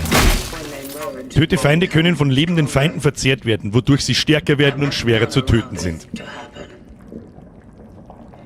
Aber es ist kein Töpf-Reset. Nein, das ist ja eigentlich nur gar kein neue Season, wenn man es ganz genau nimmt. So, das heißt, wir müssen diese Scheiße da zusammendrehen. Oder wir? Und dann können sie sich nicht fusionieren oder bauen die dann aus denen. Was ist denn das überhaupt? Sag mal! Da! Schaut aus wie ein schönes, das ist kein T-Bone, das ist ein Ribeye. Da, hier. Schönes Ribeye-Steak. Wollt ihr schon immer mehr eindrehen? Und dann können sie sich nicht mehr fusionieren, oder wie sehe ich das? Ich hab gedacht, das wird pro Jahr resettet und nicht im Sommer. Wird's auch. Das wird ziemlich genau Anfang Dezember wird resettet. Wenn der neue Jahresmerch da ist. Das ist eigentlich der eigentliche Reset, was das eben ist. Programmer wissen das. Da hab ich den Schlüssel jetzt da zusammengeglaubt. Also, um ganz ehrlich zu sein, wenn das alle Mechaniken zu meiner Verteidigung sind, dass ich so umdrehen muss und so träge bin. Uff.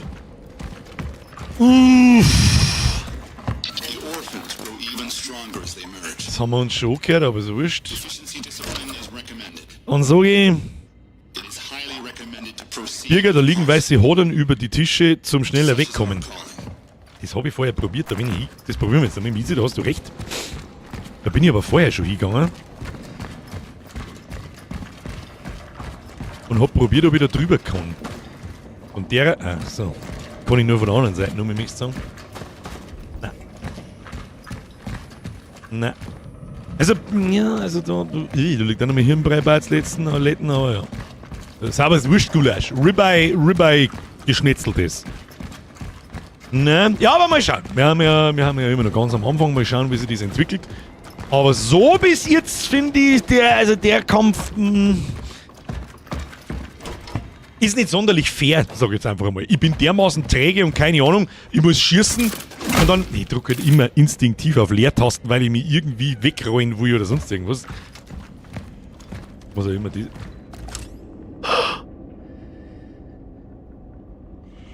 Hat verdächtig ausgeschaut, mit hast du absolut recht. No.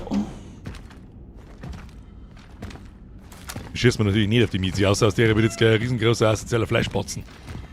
Miezi! Oh, dahin! Gatzer streicheln! Ja! Best Game ever! Sie schaut ein wenig aus, als wäre es gerade frisch aus der Waschmaschine aus, aber sonst...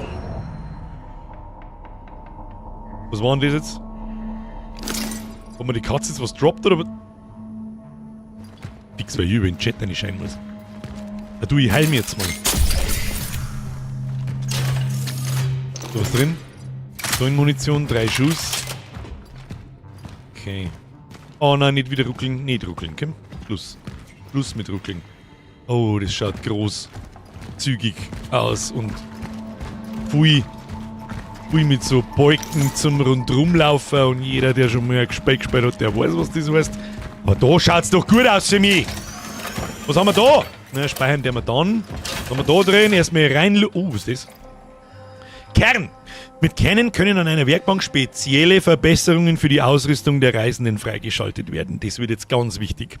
Ich hoffe nämlich, dass da also eine Art Skilltree dabei ist, dass man vielleicht irgendwie ausweichen kann oder irgendwas. Kerne beanspruchen Inventarplatz. Das soll mir recht sein. Was ist das da? Eine Werkbank oder ist das die Werkbank? Schauen wir mal. Ah, Objekte im Vorratslager. Ah ja! Schau her, und das sind meine Vorbestellerboni. Ganz ehrlich, eigentlich bin ich geneigt dazu, sie nicht zu benutzen. Lassen wir es am... Aber da war ein zusätzlicher Kern drin. Ich sag das, was es ist. Ich bin geneigt dazu, die einfach einmal da drin zu lassen. Und ich versuche mich auch zu strengen, wenn man mir was in die Kisten heizt, dann mich dran zu erinnern, was wir mir gefunden haben und nicht was Vorbesteller-Scheiß ist. Ich bin mir allerdings nicht ganz sicher, man kriegt, wenn man es Spiel kauft, so und so ein bisschen was in die Kisten rein, aber nicht so viel. Das muss ich mir erst anschauen. Na, bescheißen der mich nicht! So, jetzt bin ich gespannt. Verbesserung, kaufen, verkaufen. Temporalhülle, das ist mein Anzug. Schwert, MK, Pistole. Anzugsintegrität. Kost. Das wird mein Leben sein, nehme ich mal an. Inventarplätze kann man vergrößern. Ressourcenbegrenzung kann man vergrößern. Kaufen. Pistolenmunition. Hüllensiegel. Verkaufen, Kamera, die kommt. Oh ja, da kriegt man gleich 800 Energy. Jetzt wissen wir auch, für was Energie ist. Es ist so für alles. Man kann Sachen kaufen, man kann Sachen freischalten. Wir verkaufen auf alle Fälle immer die scheiß Kamera, weil Profit. Muss mal umbleiben, okay. Du hast Kamera wertvoll einmal für 800 beigesteuert, das tun wir. Aber von irgendwelchen Skills oder so lese ich da jetzt nichts. Was kann die? Stabilität, Nachladegeschwindigkeit, Aufladetempo, Magazin.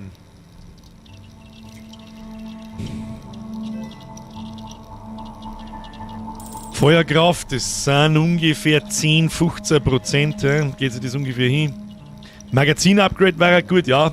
Damage und Magazin. Das Aufladetempo kann ich selber so ein bisschen regeln. Wie schnell wissen das dann? 8% Reload-Time brauche ich nicht umeinander scheißen. Was ist denn der Unterschied? Ach, das ist das Aufladetempo vom schweren Schuss. Das ist auch gut. Nachladegeschwindigkeit kann ich selber ein bisschen koordinieren mit meiner Positionierung und die Stabilität muss ich kompensieren mit meinem Aim. Da wird kein einziger Skill reinfliegen, ansonsten bin ich einfach selber schlecht. Aber ich darf anfangen gleich mal mit der Feuerkraft. Das glaube ich bringt ganz viel.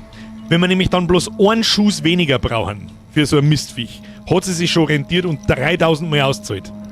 Herr Biegler, mir ist wieder ein Resub, Kuss auf die Nuss, mir ist wieder 52 Monate. Was nehmen?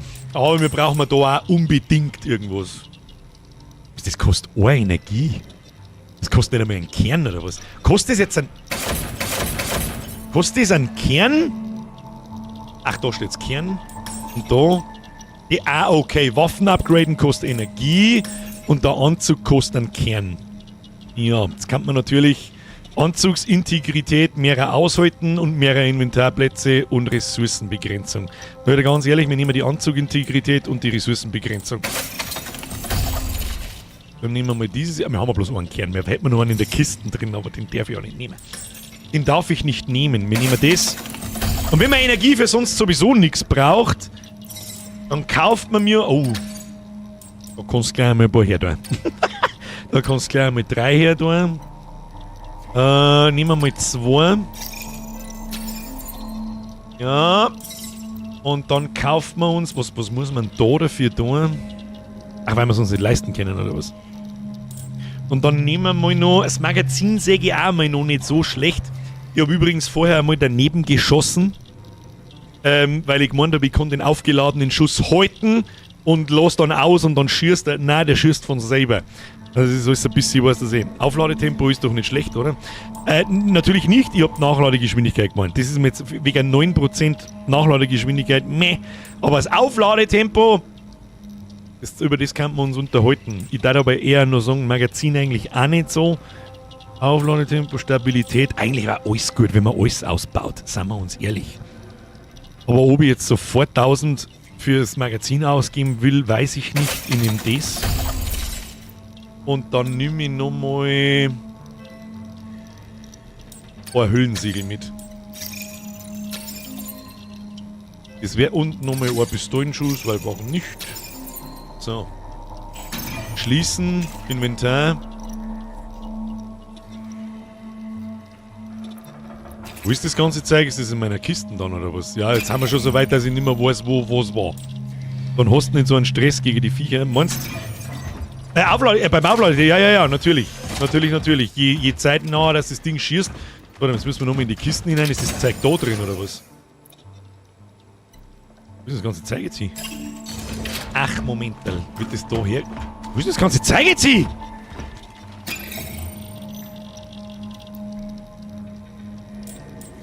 Ach, man kann da nur maximal 3 bestellen, sage ich das richtig?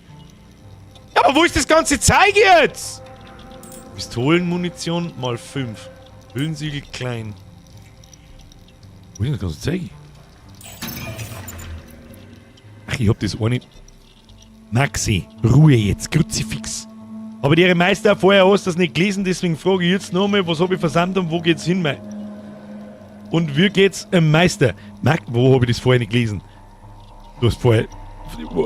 Aber da habe ich tatsächlich wahrscheinlich übersehen. Erstens, jetzt hast du Netten auf, währenddessen mir ein dunkles Spiel spielen. Zweitens, merci, das ist sauber zu viel. Drittens, das habe ich dir zwar schon 1000-mal gesagt, das ist das scheißegal, deswegen sage ich es aber trotzdem. Viertens, mir geht's gut. Fünftens, das Einzige, was mir nicht passt, ist, wo ist meine Pistolenmunition hin? Ist das meine Pistolenmunition, die ich gerade gekauft habe? Kaufe ich da einzelne Schuss?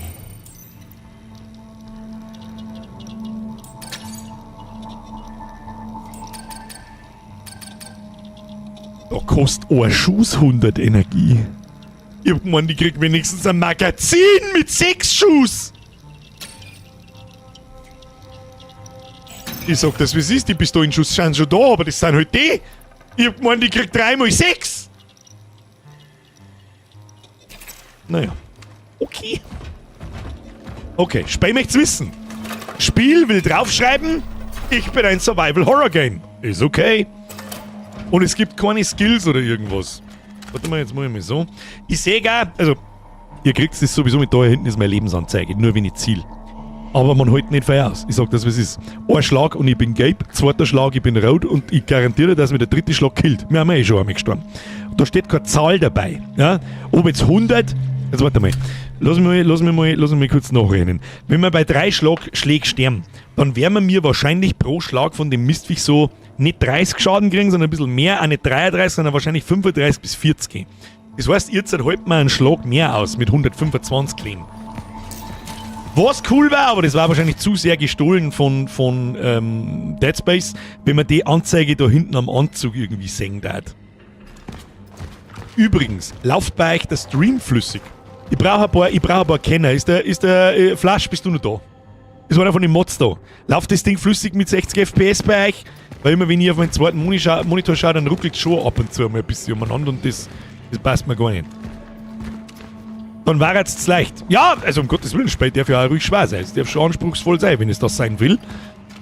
Man muss aber auch gut gemacht sein. Es muss einigermaßen fair gemacht sein. Ja, was ich jetzt auf alle Fälle einmal gleich nochmal tue, ist folgendes. Steuerung. Da kannst du ihrem Fame geben. Weil das Aim ist wirklich ein bisschen, ich weiß das eh. So, akzeptieren. Schauen wir mal. Ja, fühlt sich immer noch ein bisschen schwammig an. Das ist jetzt wie sonst triff ich da keinen einzigen Schuss nicht und jeder Schuss ist Gold wert. Wieder freiwillig, was ist da? 1,2 und 1,25 1,15. Y-Achse darf ein bisschen weniger sein, da sage ich nichts. Das ist in Ordnung, das fühlt sich meistens auch. Oh, sehr gut. Also ich beim Menü was denkt, dankeschön. Ah ja, schon viel besser. Ja, passt alles, schreibt der Jessica. Learn it the hard way. Wir lernen alles the hard way. Felix, merci für 44 Monate und dann Risa und übrigens Maxi, merci dir. Es ist zu früh und du weißt das. So, wir speichern jetzt noch einmal schnell. Ich weiß nicht warum, aber wir speichern jetzt schnell. Flüssig bei 1440p, das wollte ich sagen. Frau Freund, dankeschön. Super, wunderbar. Dann bin ich schon beruhigt. So, die Frage ist jetzt aber, wo müssen wir hier hin? Ich gehe zum letzten bekannten Standort des Vorgängers und der ist direkt da, 29 Meter, aber wie soll man da hinkommen? Kann man da irgendwo durchgehen? Kann man das da wieder auf den Seitenschirm oder so? Nö. Gehen wir da mal. Also bis jetzt macht es einen richtig guten Eindruck. Das Access denied. No essences detected. Terminal found. Marking its location for later. ging jetzt Location for later. Wir haben auch so einen kleinen Pip-Boy dort. Siehst du das? Ein bisschen. Ja, ist ja schon von einigen Dingen bedient worden, ich merke schon. So, keine Essenzen verfügbar. Wo soll ich jetzt da ein bisschen weitergehen? Da oben haben wir gekommen, glaube ich. Ja. Wo geht's jetzt weiter? Das Einzige, was mich fertig macht, ist, wir sind so träge. Oh, da ist eine Granny. Das ist einfach eine riesengroße Granitier, die ich wieder nicht sehe. Herzlichen Glückwunsch, Alex. Gut gemacht, Bürger. So, was haben wir da? Solid organic compounds, such as wood or biological tissue. Orphan bodies are susceptible to rapid oxidation. My observations also suggest that incineration is a proficient way to remove organic accumulations, which I named biomass. The torch is the most efficient tool to ultimately destroy tissue before it has time to regenerate. Such is our calling. Aha, also draufsteigen bringt nichts. Was ich dann da umeinander stampfen kann, das weiß ich dann auch nicht, aber ist ja wurscht, ich muss anzünden. Ja, hab keine Fackel! Senor, I have problem! I don't have Fackel. Can you help me, please? Ja, Herr Agent SK, ich mag jetzt nicht näher auf die Frage eingehen, weil das ist so 2017 irgendwie, aber ich ja. Ich hab ja auch ab und zu blöd angeschaut, aber ist mir scheißegal. Alle, die es interessiert, müssen jetzt einen Chat investigaten. Verbrennt! Oh, finde ich einen Weg, das Tor zu öffnen. Wer ist Tor? Bruder, wer ist Tor? Dieses Tor. Okay, so. Lass mich raten. Was haben wir da? Brauchen wir irgendeine Art Schlüssel, hä? Was ist das da für ein Symbol? Schaut ein bisschen aus wie so ein Mörsergranaten. Also. Naja gut, da werden wir irgendwas brauchen, aber was werden wir da brauchen? Naja, wir werden es schon finden! So. Habt ihr eine? Oh, mein Stream Deck ist kaputt. Da habe ich extra das Blären gefunden und irgendwann ist es lustig, ist es aber nicht. Dann frage ich nicht. Habt ihr heute schon einmal, wenn euch gefällt, was ihr seht, drücken Sie den Like-Button. Ich habe das Gefühl, wir haben da ein sehr solides Horrorsplatter, Survival-Horrorspiel vor uns. Das richtig Potential haben kann. Muss man natürlich ein bisschen schauen, wohin es sich entwickelt. Oh, oh, das schaut aus, als kann man so zünden, ne? Du bist der Besser. Die 6 bis daher. Eine komischen roten Gockel. Das hat man in die Zeichentrickfilme schon gelernt. Ja, wir haben ja so aufgewachsen, in die Zeichentrickfilme haben wir das schon gelernt. Wenn sie irgendwas bewegen kann, dann hat es eine leicht andere Farbe wie alles andere. Wenn wir einfach mit draufhauen.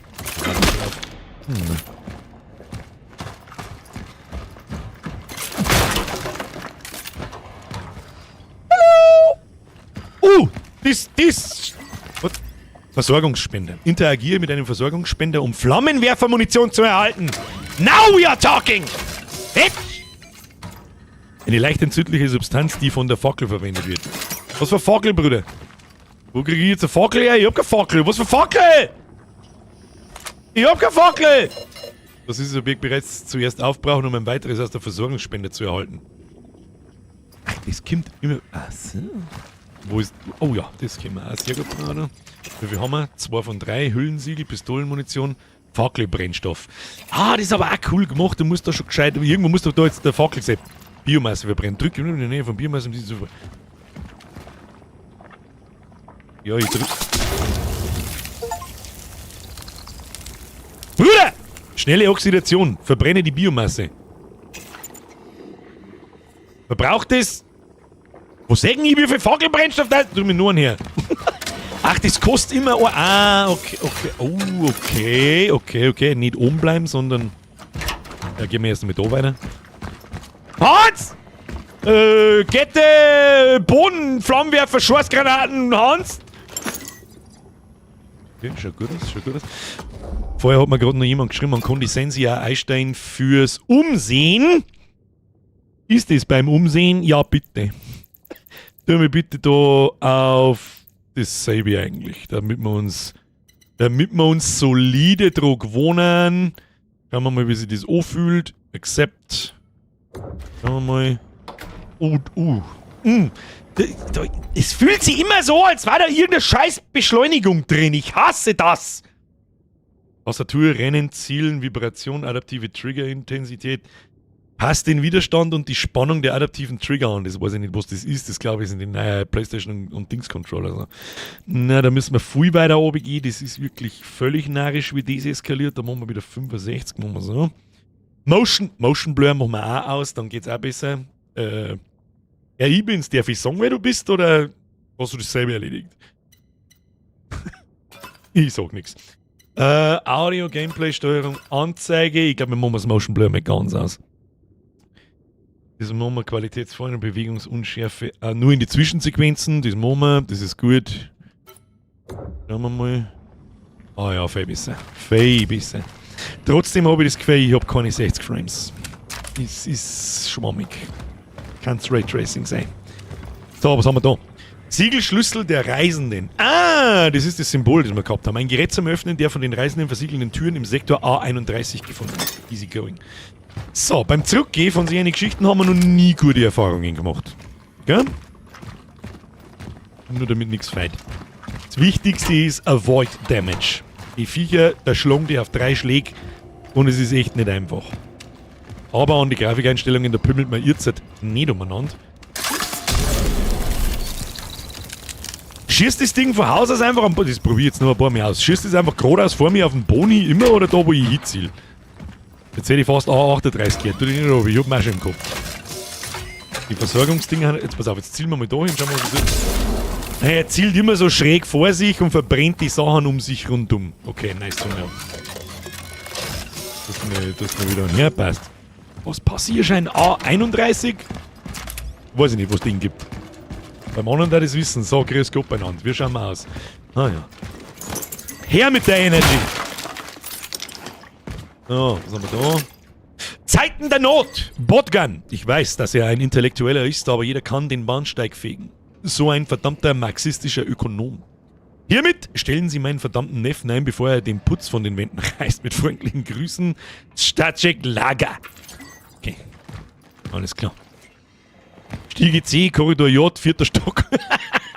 So genau weiß ich es dann auch nicht mehr, obwohl es noch nicht so lange her ist, wo ich mir angeschaut habe. Metallschrott. Teile zerstörter Mechanismen oder Werkzeuge. Nützlich bei der Herstellung komplexer Ressourcen. Was mir ein bisschen abgeht, ist so Sachen aufmachen. Ja? So Kühlschrank aufmachen, Schubladen aufmachen und so. Das war in The Last of Us eigentlich ganz geil. Und, naja, muss ja nicht ganz den Produktionsstand haben von The Last of Us, das war schon narrisch, dass er zu jedem Objekt so hingelangt, egal wo das liegt. Das war schon beeindruckend gut gemacht. Kann man sagen, was man mag. Unabhängig davon, ob das Spiel jetzt gut war oder nicht. So, was passiert, wenn ich die so zieht? Nix wahrscheinlich, bei den Dingen. So, was ist da?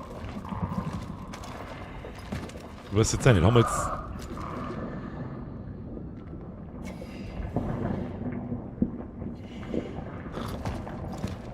Ich muss schnell schauen. Nein, ist keiner dran. Schlüssel haben wir gefunden. Ich glaube, wir gehen vorher noch mal speichern. Hä? Oh! Was haben wir da? Okay, für die Ketten zum Durchschneiden brauchen wir wahrscheinlich was. Sowas haben wir aber nicht. Gehe ich vorher noch mal speichern oder nicht? Nein. Jo. Man stirbt so asozial schnell in dem Spiel. Weißt du, was wir tun? Wir gehen mal speichern. Ich möchte keinen Ton nicht hören. Wir gehen mal craften und speichern. Ich möchte nichts anderes mag ich hören. Schauen wir erst, was wir da so gekriegt haben. Oh, dann brauchen wir 2 Kerne. Ja, okay, ich verstehe. Da haben wir einen Flammenwerfer, die Brenndauer, Herstellungsmenge und Inventarplatzbeschränkung. Oh, sehr gut, sehr gut. Pistolero. Naja. Kaufen. Nein, ich kaufe nicht nochmal einen Pistolenschuss für 100. Das ist Verschwendung, glaube ich. Aber was tue ich mit dem Schrott? Ach, der Fackelbrennstoff braucht Schrott anstatt Chemikalien. Ja, gut. Okay. Wird schon passen. Speichert man da. Machen wir so alle, was weiß ich, wie viel halbe die Stunde oder jede Stunde machen wir einen extra Spielstand und dann passt es. Unten ist die Lettenkalypse, ja, das gefällt mir auch, das werden wir jetzt gleich sehen. Ich glaube, dass es jetzt gleich wieder einen Stress gibt. Schauen wir mal, dann brauchen wir den Schlüssel. Da ist dann ein Weg aus dem Inventar, ja, das passt. So, warte mal, haben wir mir... Was wir auf alle Fälle machen, jetzt probieren wir mal den Shortcut zum Sachen herstellen. Plupp. Nicht genug Material, Hüllensiegel klein. Haben wir hergestellt. Muss man auch, wie das funktioniert. Sie haben es grüß Gott beieinander. Lenkt mich auch nicht vom Looten ab, wenn da irgendwo irgendwelche Arschlochviecher sind. Ich sag das, wie es ist. Verbot öffentlicher Versammlungen. Das Virus schläft nie. Der Virus schläft nie. Der Virus wird nicht müde. Indem sie Gruppen bilden, tragen sie zur Verbreitung der Krankheit bei. Kenne ich alles irgendwo her. Energy, nehmen wir mit. Das schaut nach Code aus. Finde einen Weg, das Tor zu öffnen. So war's das schon. Gehen Sie zum bekannten Standort. Ah, ja, okay. Da so. Warum schnauft denn der Kasten? Kann man das etwas sagen? Kannst du aufhören? Damit ist mordminarisch. Da Loot unten drin? Nö. Da Loot drin? Spring mich auch nicht so, weil ich herscheiß. Ich schmeiße mit meiner Scheiße. Can the citizen confirm that her name is Veronica Kaminsky? Kaminsky. Born 1948. Dr. Veronica Kaminsky. What is this? Why am I here? Am I being arrested? Doctor, you are here because the situation of the Steelworks has changed. We have come into possession of a certain asset.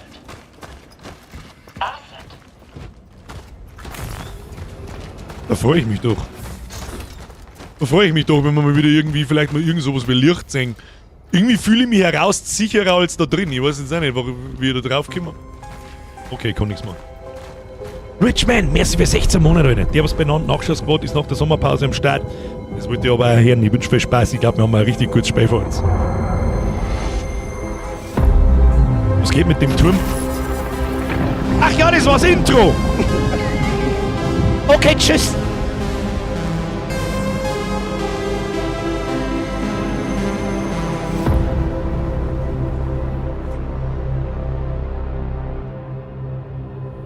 Das war's Intro. Das ist 5 nach halb 10. Alles klar. Okay, mal kurzes Fazit. Was sagt ihr bis jetzt? Mal so ganz ehrlich. Ich glaube, die einzige Schwachstelle, die ich sehe, sind Kämpfe. Da wenn mehrere wie 2 Viecher auf die zukommen und du nicht und du so aber der Rest, Sound, Atmosphäre, Grafik, Steuerung, ich glaube, ich muss ihn ein bisschen an die Grafikeinstellungen umeinander wursteln, das mache ich aber offstream, dass es sich nicht so schwammig anfühlt. Kann es Raytracing sein, mal gucken. Aber, und der ganze Rest, Viecher geil, es ist asozial, es ist genau wie ich meine, es ist irgendwie ein Dead Space in Polen. es fühlt sich ein bisschen so, wie so, ja, Cyberpunk ist nicht. Steampunk, Steam, Sci-Fi, Punk, Dead Space in Polen. Das habe ich so ein bisschen das gefällt. Schau mal, da hinten leicht was rot. Komm da hin. Oh. Es ist finster, es ist abgefuckt. Jetzt kommt es noch ganz stark drauf an, ob es das Level dauerhaft so halten kann oder ob es irgendwann die ganze Zeit das gleiche ist. Irgendwann unfair schwer wird, da habe ich die größten Bedenken, das sage ich dir, wie es ist. Aber ich mag das, es macht absolut Sinn, da umeinander zum Suchen, sich in der Umgebung umzuschauen, nach Loot zum Suchen. Der Loot fühlt sich wertvoll an, weil ich genau weiß, Alter, jede 50 Energie bringen mich ein Stück weiter. Und ich sag's euch, wie es ist, damit wir es vielleicht ein bisschen einfacher haben. Ich glaube, dass wir mir die Kiste plündern. Es muss ja nicht unnötig schwer sein. Oh, was? Deadpolsk. Oder ob es abstumpft. Bin ich schon gesagt, genau das, was ich meine damit. Das war also ein bisschen. Oh, da unten haben wir was. Ja, das meine ich. Ja. Ob das Leveldesign cool ist, dass man Sachen entdecken kann, finden kann. Ich glaube nämlich nicht, dass da jetzt nicht weitergeht, sondern ich glaube, dass da Richtung diese 2 Türme da weitergeht. Die übrigens einen Knick in der Optik haben und ein bisschen schweben, aus welchen Gründen auch immer. Oh, was ist das? Steige lieber mal drauf. Da bin ich auch noch ein bisschen enttäuscht, muss ich ganz ehrlich sagen. Ja.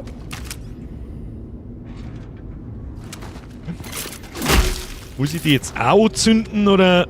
Ach du Scheiße, was sind das für abgefuckte Drecksviecher? Ach du Scheiße. Ach.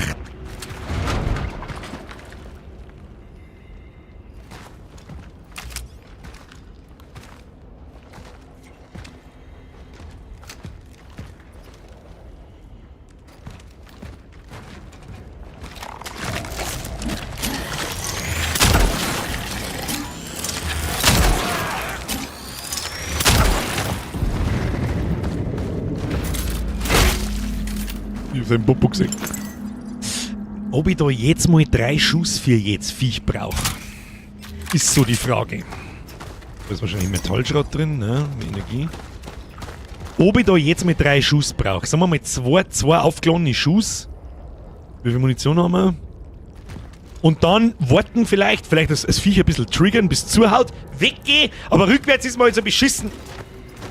Es dauert so lang, bis ich mich umdrehe.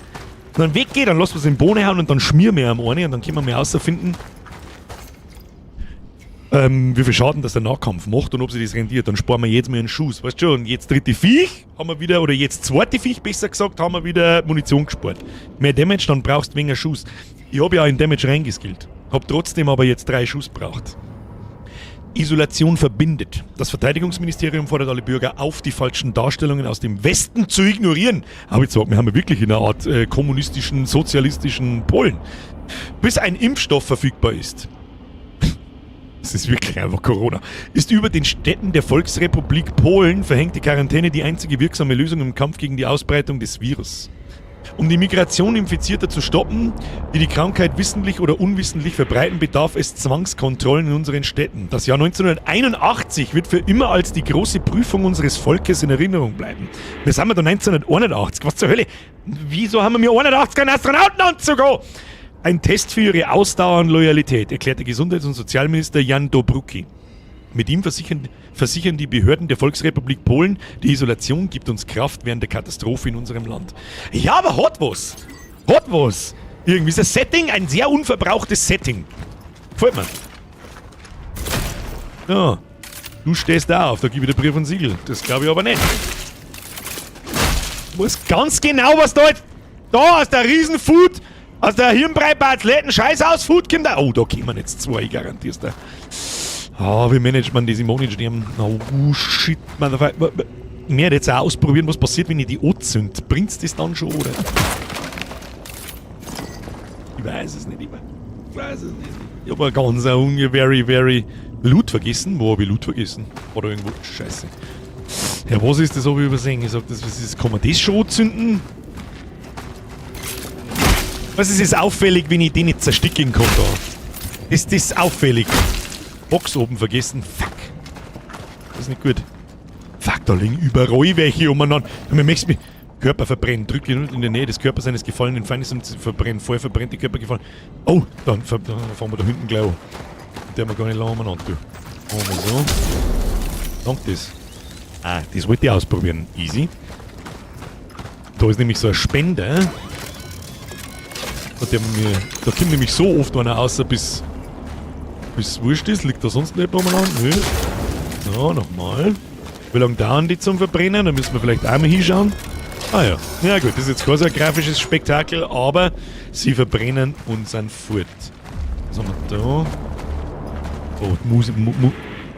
Der schreckt mir wegen, du Glatzkopf oder Fettbeidel! Besser sicherheitshalber vornehm durch die Hose atmen, ja. Auf alle Fälle. Lass mich nicht da wieder weh, ich übersehe jetzt da irgendeine Leichnamwohnung, einen Vogel. Ach du Scheiße. Stickerl für Stickerl, ich lass mich da nicht trollen. Ihr wart alle dabei, wie dermaßen schnell, dass wir hier sind. Wenn da mehrere wie einer kommt, haben wir ein Problem. Wenn da mehrere wie einer von den Wichser kommt, haben wir ein Problem. Dann gehen wir mal da rundum. Kann man das verbrennen? Das würde mich jetzt interessieren, um da einen Shortcut zu machen. Ich gucke. Nö, schaut da ehrlich gesagt nicht so aus. Da ist ein kleines schwarzes Loch. Na, dann holen wir uns noch mehr Feuerdüsen. Her mit der Feuerdüsen! Nichts dem Zufall überlassen. Das heißt, da ist Survival-Horror und nicht Stirbolle 2 Meter Horror. So. Da haben wir noch weiter. Wenn irgendjemand nur Box sagt, dann möchte ich auf alle Fälle im Chat Box! Die Hände auf ihre, die ist mies. Ah, wenn da so viel Pistolenschuss umeinander liegen, das kann auch nichts Gutes heißen. Liegt da Taudi oder nicht? Hier was gurgeln, Schluss damit. Das Hirnbrei-Batzletten. Ja, aber man sagt, es zirkt dich so hinein, dass du schön umeinander schaust, wo wir was. Inventarcheck. Haben wir noch genug Platz. Wir können natürlich, da haben wir immer 2 Heildinger, das passt. Also momentan sind wir ganz gut aufgestellt, wenn wir uns nicht anstellen wie die letzten Behinderten. Dann passt das. So. Du kannst einmal anzünden, du Huhn. Da gehen wir noch nicht raus. Wir holen uns noch mal einen Feierbatzen. Geiles neues Genre, Stirbolle 2 Meter Horror.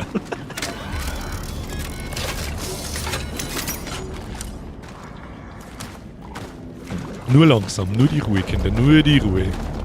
Souls Horror, ein bisschen schon. Also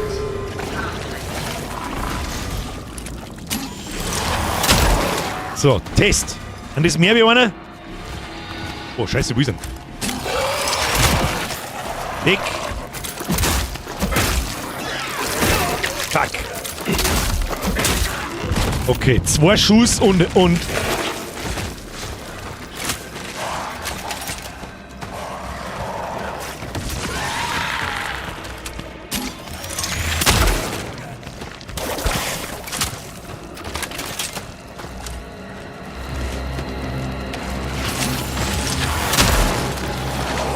What fuck?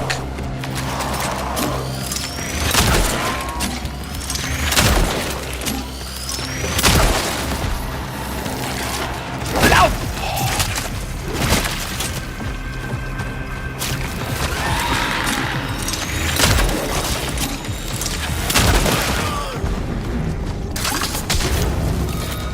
Let our work continue. Such is our calling.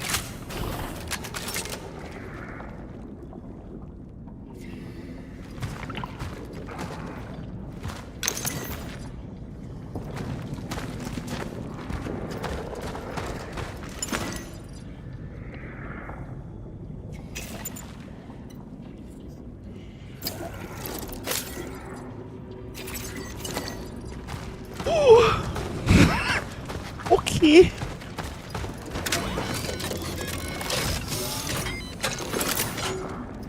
Mit Nahkampf ist das. Nein, das mit dem die Nahkampf-Gaudi, die lassen wir schön bleiben. Du, das lassen wir. Gell? Das lassen wir. Das ist nichts für mich. Nein. Das war der erste Encounter und es war einfach nur Stress. Gib mir. Oh, Kern. Kern, sehr gut. Ich nehme den Kern. Was ist das? Pistolenmond nehme ich auch. Ah, ja. Das war jetzt gerade richtig nice. Das war jetzt gerade richtig nice. I love it. Oh, boys, we are back. We are so fucking back.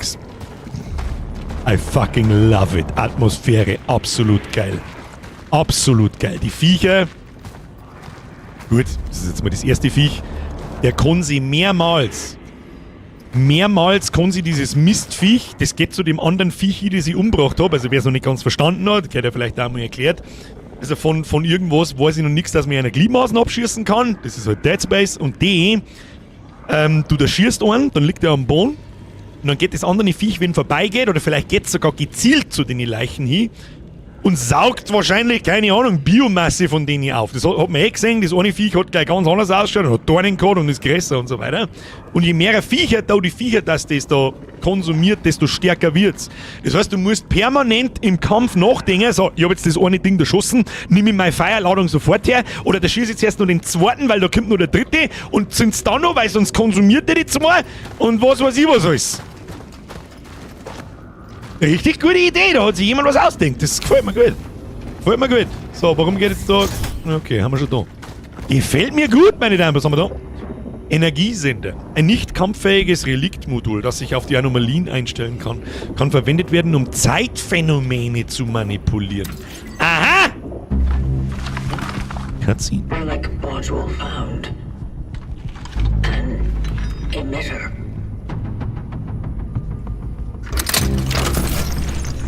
It can be used to manipulate the oddities. Lass mich raten, das schwarze Loch da, das kleine, ist so ein Zeitphänomen. Das erinnert wieder ein bisschen an Stalker.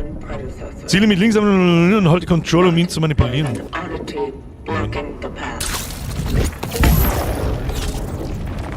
Achievement, Raum Zeitphänomen. Aktiviere ein Zeitphänomen. Kostet mir das irgendwie Ressourcen? Ich trau dir keinen Meter nicht.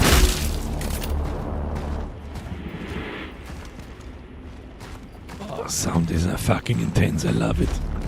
Zeitmanipulation, interesting. Wir haben ja vorher auch diese zwei großen Türme, sagt man auch da hinten die ganze Zeit. Das ist auch wieder cooles Leveldesign. Da oben hängt die Leiche, wo wir vorher rundherum gegangen sind. Und ich habe die ganze Zeit den Eindruck, wir gehen da einen alternativen Weg. Und nicht den richtigen Weg. Aber anscheinend gehen wir doch den richtigen Weg. Was jetzt? Was ist unsere Bestimmung? Finde den Vorgänger. Ich habe gar nicht mehr geschaut, wo der ist. Ich bin einfach da hingelaufen. Und Kronos bedeutet ja sowas wie Zeit, also haben wir beim Zeitreisen unterwegs. ND3500 reached.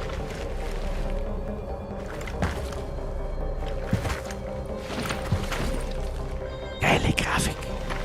Mit richtig coolen Artstyle vor allem. Eigentlich mehr Artstyle als Grafik. The anchor is intact. Well done. Accessing predecessor's travel log. Attempting data salvage. Target exceeded. Uff, wir kommen noch mit zum Looten, also ich gehe davon aus, wir kommen noch mit zum Looten. The predecessor was on a search for a target called Edward Wisniewski. Das ist das zweite Mal der Wischnewski in der Woche. Coordinates. Da ist der Karl-Heinz Kaber unterwegs, der Preisenjäger. Confirmed dive location in D3. The nearby housing project. You never reached him. Vorgänger tot, offensichtlich angefressen, aber wurscht, danke, ist noch gut. I will carry on where you left off. Es darf mich interessieren, was das da ist. Wer sind wir? Wir müssen ja irgendeine Organisation sein, wir müssen ja irgendwas... The vocation continues. Wir haben eine Berufung anscheinend. Wer sind wir? Was sind wir? Ah, bin schon geguckt, tu dich mal nicht oben. Finde den Vorgänger, geh zum letzten bekannten Standort. Aufgabe abgeschlossen. Anker.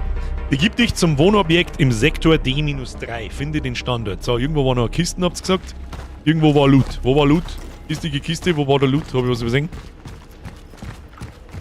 Habe ich hier eine Kiste übersehen? Ich weiß das nicht, du. Ich habe hier keine Kiste gesehen. Ich sehe nur einen Arm. Lieber Arm ab als Arm dran. Na gut, was man merken muss auf alle Fälle ist, Rechtsklick und Steuerung ist das Manipulationsding. Was das rechts, der Kreisel da heißt, das weiß ich nicht. Ja, weiter geht's. Ja, cool. Fortgeschrittene Zeitphänomene. Einige Phänomene können mehrfach manipuliert werden, um ihren Zustand zu ändern. Ah ja. Laspe! Für Parkour 30 Minuten länger. Schau mir auf die Uhr. Und wo sind die Likes? Es ist halt einfach 10 vor 10. Ich sag's euch aber auch, das ist mir gepflegt wurscht. Wir hören um 10 nicht auf. Was halten Sie davon? Dafür müssen wir aber die Likes da rein smashen, meine Damen und Herren. Ist ja klar. Und du kannst einmal sowas von Gift draufnehmen. Nächsten Montag geht's mit Kronos weiter. Jetzt hoffe ich, also wir spielen schon ein wenig weiter. Und ich hoffe sehr, dass der Indiana Jones DLC sein Level halten kann. Das finden wir am Freitag übrigens raus. Freitag, 20 Uhr, Sonderstream in der Herbst-Winterzeit. Wieso können wir da jetzt eigentlich nicht um? Warte mal. Unity. Ich muss da irgendwie... Ah ja.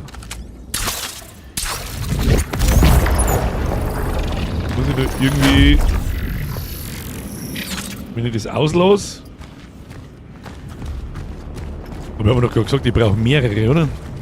Bin jetzt schon davon ausgegangen, dass noch...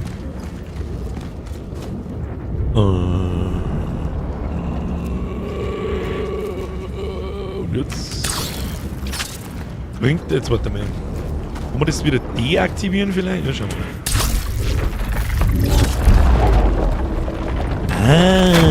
Ah, haben wir schon geschnallt.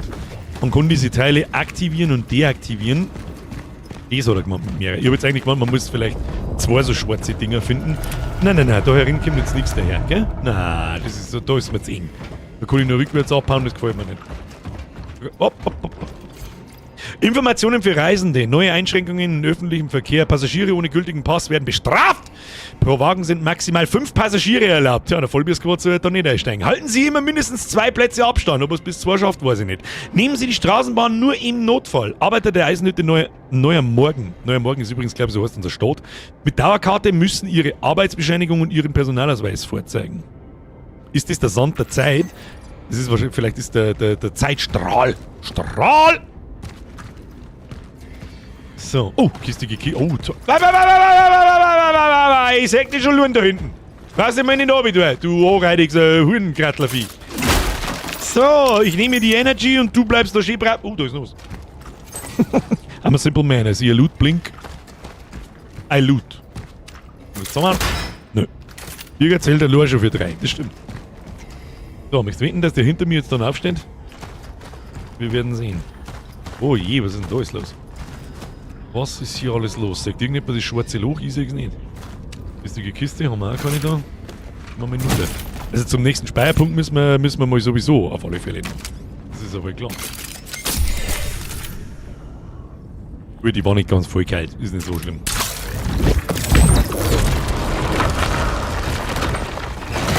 Ja. Was ist mit dir?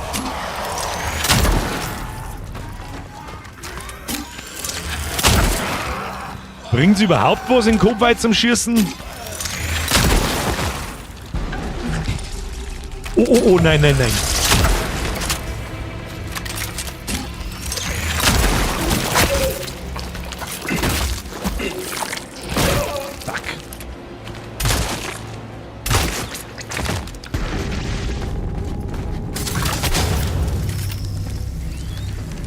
Okay, den vorne hat's nicht erwischt. Okay, nicht umeinander blödeln. Also es bringt was in den Kopf weit zum Schießen, aber es ist gar nicht so einfach, weil dieser Timed Shot ist gar nicht mal so einfach. Muss man sich erst einmal drum gewöhnen. Aber Hauptsache erst einmal die Viecher anziehen. Warum ist denn das so eine Viech weg? Das hat doch gar nicht brennt. Was? Nein. Oh nicht, meine Freunde. Pass auf, jetzt müssen wir mal schnell was schauen. Wir haben nicht mehr recht viel Schuss.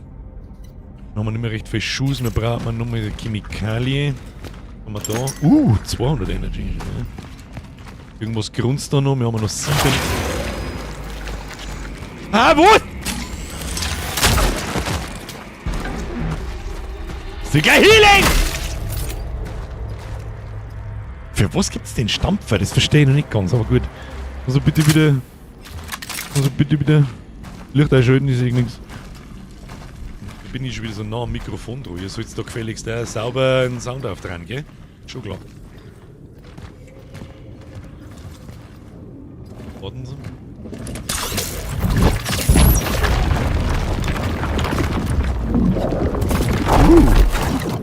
Okay, das ist cool. Man kann sich da auf diese Sachen, die man da verändern kann, auch draufstellen. Die blassen Teufel in Schnee, ja, die ohne Kopf. Ich frage mich, wie sie mich sehen. Enzyklopädie, Technologie. Warum war dieser Schnee? Ja, das ist der Düsenhirnbrei-Athleten. Comicbuch Nummer 1. Agent Cutters. Orders to C-Moll. Agent Cutters in Ein Mord in C-Moll. Warum auch immer ich das nehmen kann. Wir brauchen mal Loot. Loot ist Looten und Bluten, Alter. Streamtitel nächste Woche. Looten, Bluten. Hosal pfeffern. In Ruhe zuhören.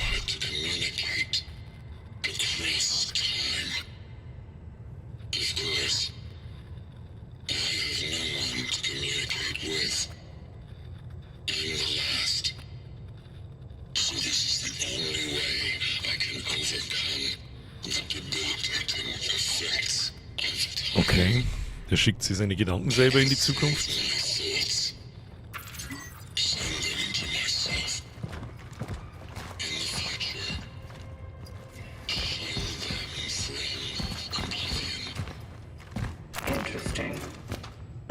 Ich wollte genau gerade dasselbe sagen.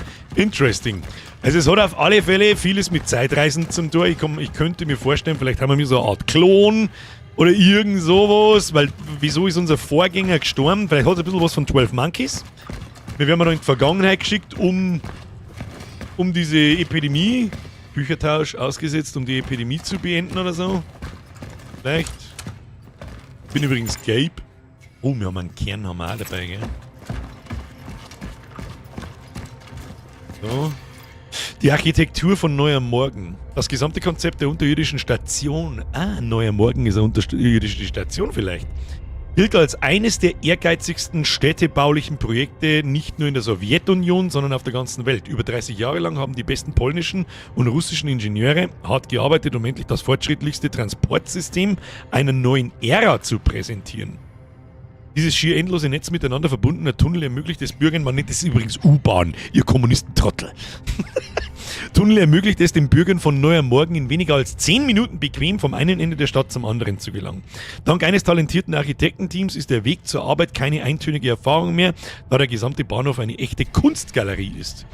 Die üppigen Ornamente und atemberaubenden Mosaike, die die Wände schmücken, machen die alltägliche Reise zu einem tiefen kulturellen Erlebnis. Besonders hervorzuheben sind jedoch die Werke von Antoni Surma. Seine inspirierenden Monumentalskulpturen sind das Beste, was die Kunst des Sozialismus zu bieten hat. Sozialistenkunst. Ordner über die in einer Wand. Herzlichen Glückwunsch. So, Kinder. Hast du durchgeschaut? Ja. Herr von hinten, hört ihr zu. Ich hab schon 3 Mal auf durchgeschaut. Ich weiß, dass es schon 10 ist. Aber den nächsten Speierpunkt, den suchen wir mir auf alle Fälle noch. Da kannst du Gift drauf nehmen. Das ist eh klar. Natürlich jetzt ärgerlich. Ja, da müssen wir so noch ein bisschen weiterspringen. Hilft nicht. Das hilft nicht. Da beißt die Maus keinen Faden ab. Das Sprichwort habe ich übrigens bis heute nicht verstanden, was das zu bedeuten hat. Was haben wir da? Hinweis des Apothekers. Liebe Olivia, sagt Chrysia, sie soll zum Einheitshospital gehen und sie bitten, uns einige ihrer Notfallressourcen zu überlassen. Flehen Sie sie an, wenn es sein muss. Schließlich können wir nicht zulassen, dass diese Menschen völlig erblinden. Glauben Sie ihnen nicht, wenn sie sagen, dass sie keine haben. Sie müssen welche haben. Ich habe gestern die großen Militärwagen in diese Richtung fahren sehen. Es müssten medizinische Vorräte gewesen sein, was sonst. Vielleicht ist ein Wunder geschehen und die Kommunisten haben zugestimmt, endlich Hilfe vom Roten Kreuz anzunehmen. Professor Monika Feck. Ich will mir lieber wieder so ein Verbrennding hier. Das ist gescheiter. Ja, mit dem Verbrennbatzen speichern der wir erst dann noch. So, was müssen wir jetzt lernen? Was haben wir da? Ah ja, die nehmen wir eine Injektionsvorrichtung mit einer Flüssigkeit, die die Temperatur... Wieso wird man das jetzt noch... Ach, das ist ein mittlerer Stick. Ah, ich verstehe. Das ist ein kleiner, der ist noch so halb ausgefüllt. Da haben 2 Pluszeichen dort. Ja, haben wir uns bei den Icons auch was gedacht. So ist brav. 4-mal von dem Ding. Ein Flaschel Tabasco. Schaut ein bisschen so aus. Ja, das stimmt. Okay, wir speichern. Kisten haben wir auch da. Und ich sag das jetzt auch, wie es ist. Wir werden die Kiste gnadenlos plündern, weil das Spiel ist nicht einfach. Ich hoffe, da ist mir keiner Base. Und zwar tun wir den Kern schaffe Platz im Inventar. Dann nehmen wir das nehmen wir das nehmen wir mit, wir nehmen den Kern mit und ansonsten, eigentlich ist es eh nicht recht fei. Ich meine, es ist ein bisschen ein Spoiler, weil da Schrotpatronen stehen. Das heißt, es kommt nur Schrotflinten. War aber irgendwo klar, dass Schrotflinten kommt. Ich glaube, dass wir die können wir alle transferieren. Es gingen bloß 2 pro Stack. Fridolin! Es ist eine Kunst, dass beim Scheißen nicht brunst. Morgen dann. Nachschau-Squad. Fridolin, viel Spaß, gutes Spiel. Ist jetzt nicht der typische Horror, wie man sonst kämen, dass wir uns da umeinander schleichen und alle 2 Sekunden ein Jumpscare passiert. Das habe ich aber auch nicht erwartet, muss ich ganz ehrlich sagen. Ich habe eher sowas wie Dead Space erwartet und da sind wir momentan richtig gut dabei. In einem richtig interessanten Setting. So. Da pimmeln wir jetzt wirklich nicht lange umeinander, das machen wir jetzt nicht einfach. Bauen wir uns das Zeug zusammen. Was macht denn Sinn? Was macht Sinn? Das mit der Ressourcenbegrenzung, ja, das ist ja gleichzeitig irgendwie ein bisschen Inventarplatz. Oder mehr aushalten, ich sag das freiwillig, wie es ist. Eiskalt sofort mehr aushalten, vor allem wir haben jetzt die mittleren Stimpacks. Es ist narrisch. Brenndauer. Das mit der Brenndauer verstehe ich noch nicht ganz, weil wenn einmal eine Leiche das Brennen anfängt, dann verbrennt's. Wir werden sehen. Und wir sparen wir definitiv auf. Stabilität schaut da überhaupt nicht irgendwann einmal. Magazin und Feuerkraft. Aber glaube ich, brauchen wir noch nicht. Was können wir da? Oh! Ja, das macht schon mehr Sinn. Aber man kann da nicht unendlich kaufen, gell? Ist das eventuell von Station zu Station festgelegt, wie viel Munition da drin ist? Weil dann sollte man das Ding schon leer kaufen. Opa! Viel Spaß beim Spulen, ich muss um 4 Uhr raus. Um Gottes Willen, Alter. Du bist wahrscheinlich eh weiter wie ich. Merci dir, Kuss auf die Nuss und merci für deine Donation. Schlaf gut, ich wünsche dir so gut wie es geht viel Spaß in der, wie nennt man das? Todesschicht, wo du da morgen um 4 Uhr hin musst. Merci dir. Ja. Temporalhülle, was machen wir? Inventarplätze, Ressourcenbegrenzung. Nein, wir machen uns das Leben zum Einfahren. Wir werten unseren Anzug auf. Wichtig. So, was machen wir mit der Pistolen? Nicht viel. Aber wir kaufen uns. Wir kaufen uns einen Schuss. Wir kaufen uns mindestens einen Schuss. Ja, dass wir über 1000 bleiben und gut ist. Also die 2 Stunden sind verdammt schnell vergangen, spricht glaube ich für sich. Frei, das ist absolut richtig. Es ist einmal ist abgehackt. Okay, passiert. Bis jetzt habe ich noch keine Probleme nicht gesehen. Es ist noch ein bisschen schwammig und so, aber das ist auch nicht wirklich schlimm. Schauen wir mal, da einer haben wir unser Inventar schaut gut aus, aber das Inventar upgraden, das auch Sinn machen schon einmal. Wir haben bloß 2 Slots, das ist natürlich nichts. So, 3 Runden speichern wir. Dann passt das und dann werfen wir noch einen Blick so ein bisschen, wo es weitergeht. Hä? Ist das was? Ist Preis-Leistung doch besser, oder? Bis jetzt kann ich mich nicht beschweren, um Gottes Willen. Also überhaupt nicht, um ehrlich zu sein. Bis jetzt finde ich es sogar richtig, richtig gut. Ganz im Gegenteil. Wie ist das, glaube ich, gegangen? So, ja. So. Schauen wir mal, was da so los ist. Wahrscheinlich sterben wir jetzt noch schnell dumm. Ja, natürlich. Oh, shit. Ich hab's schon gesehen.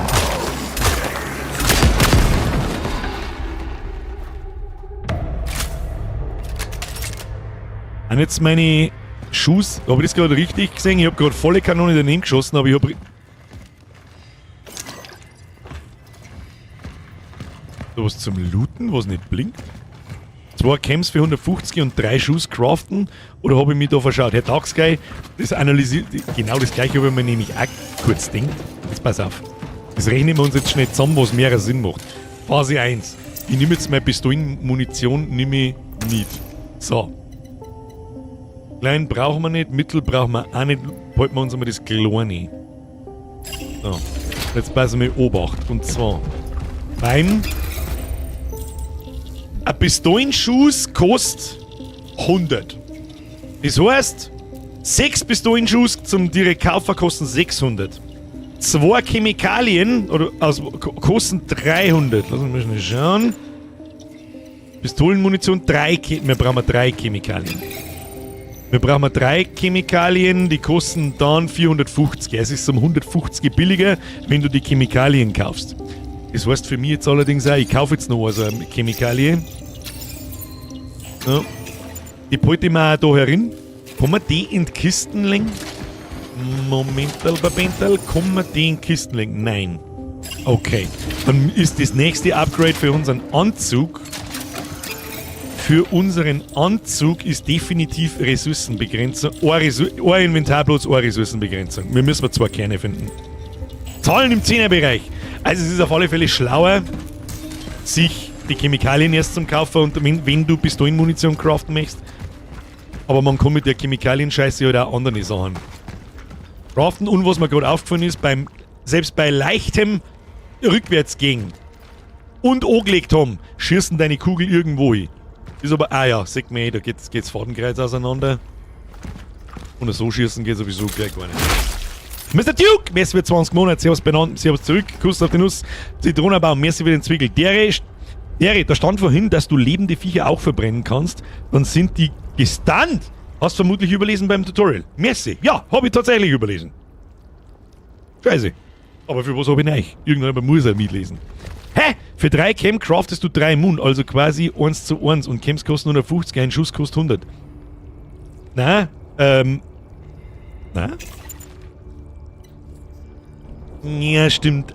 Ich bin... Okay, nochmal von vorn. Meine Rechnung war, ich dachte, aus einem Pistolen-Munitions-Crafting gängen 6 Kugeln raus. Es gängen nur 5 Kugeln raus.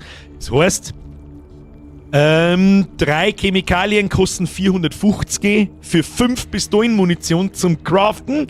Oder du kaufst 5 Schuss einzeln, sparst da 50. Hab mir verrechnet, hast du allerdings recht. Ich bin davon ausgegangen, man kriegt 6 Schuss. Das habe ich nicht gesehen. Oh, hier, Energy, brauchen wir. Alles muss gelootet werden. Du weißt ganz genau, was da herin passiert. Das Rieche, bist du her. Bist du her, Rieche, dass der aufsteht. Oder? Nicht? Liegt auf die Seeds irgendwas umeinander? Hat da nicht zufällig jemand Energie vergessen? Du stehst 100%ig auf das Säge, bist da. Schau dir so einen lustigen Popo. Ich tanz den Po, Boogie Woogie. Po, Boogie Woogie. Nicht, wenn ich da vorher ins Arschloch tritt, du Hurenmaul. So, was haben wir da? Geschlossene Stadt. Bürger! Es wurde eine dauerhafte Ausgangssperre angeordnet. Jeder unerlaubte Versuch, die Stadt zu verlassen, wird streng bestraft. Das sage ich gleich, dass du erschossen wirst. Streng bestraft, erschossen. Und das sehe ich. So. Du hast mir hätten wir da vorbeilaufen können, sehe ich das richtig. Das sehe ich dann wohl richtig. Ja, so scheint die Autos ist ein Loot-Herringer. Das gefällt mir. Sich umzusehen lohnt sich, kostet zwar einen Haufen Zeit, aber es lohnt sich. Ich bin gespannt, wie die Playtime ist. Ich hab nichts gedruckt. Wieso springt der da einfach runter? Atmosphäre ist anders geil getroffen für so ein altes Sowjetunion 80er Jahre Zeitreisen-Ding. Gefällt mir gut. Was haben wir denn da so? 50er Schädel. Fick! Fick! So, irgendwo muss das Ding sein. Ich glaube, mir alles weiß da unter dem Stor drunter oder irgend so ein Blödsinn. Oder da drunter. Kann das sein? Was soll ich machen? Kann man irgendwie mit Sachen interagieren oder so? Nö. Gehen wir mal da rundum. So. Haben wir da was dran? Nö. Schauen wir mal. Ah ja. Das will ich mal. Das will.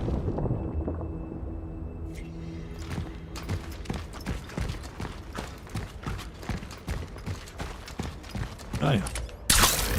Das habe ich vorher gemeint, wie das gibt. Es gibt vielleicht mehrere so Boinkerl gleichzeitig. Wollen wir mal schauen. Schönen Abend, Herr Birger. Tut mir voll leid, Mann. Ich bin zu wie ein Geschäft am Sonntag, aber keiner Stream. Du hast ja gar nichts davon gesehen, Alter. Ja, Herr Dogner, schlaft einen Rausch aus, schaust, dass der morgen auch mal schöne Grüße an den Nachschaust gemacht. Ich glaube, das ist auch cool zum Zuschauen. Fällt mir gerade so ein und auch zum Nachschauen.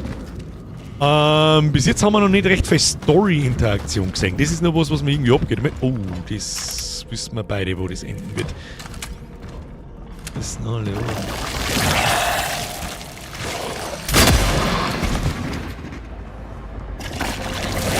Ah, was da? Oh!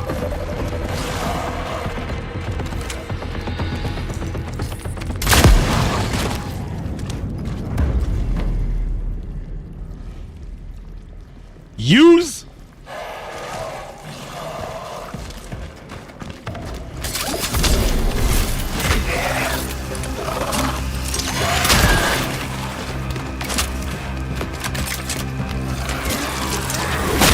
Ja, toll!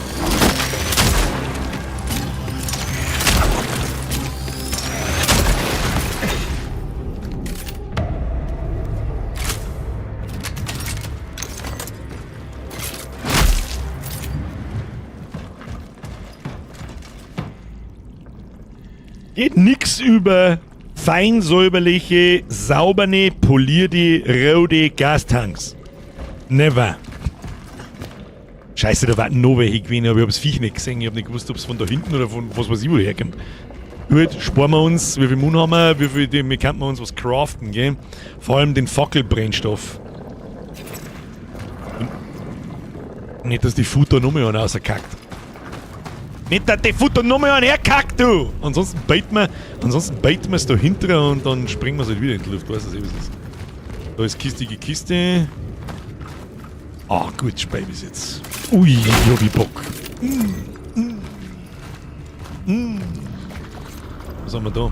Energiebank, wertvoll. Ein Behälter, der einst von den Reisenden zum Speichern von Energie verwendet wurde. Kann an einer Werkbank gegen Energie eingetauscht werden. Werkbankgegenstände beanspruchen Inventarplatz. Sicherlich nehmen wir den mit. Aber was meinst du, dass ich da umeinander renne? Bist du besoffen? Was sonst irgendwo? Irgendwas schnauft da richtig tief. Irgendwas schnauft da richtig laut und tief. Ich habe das Gefühl... Warte mal.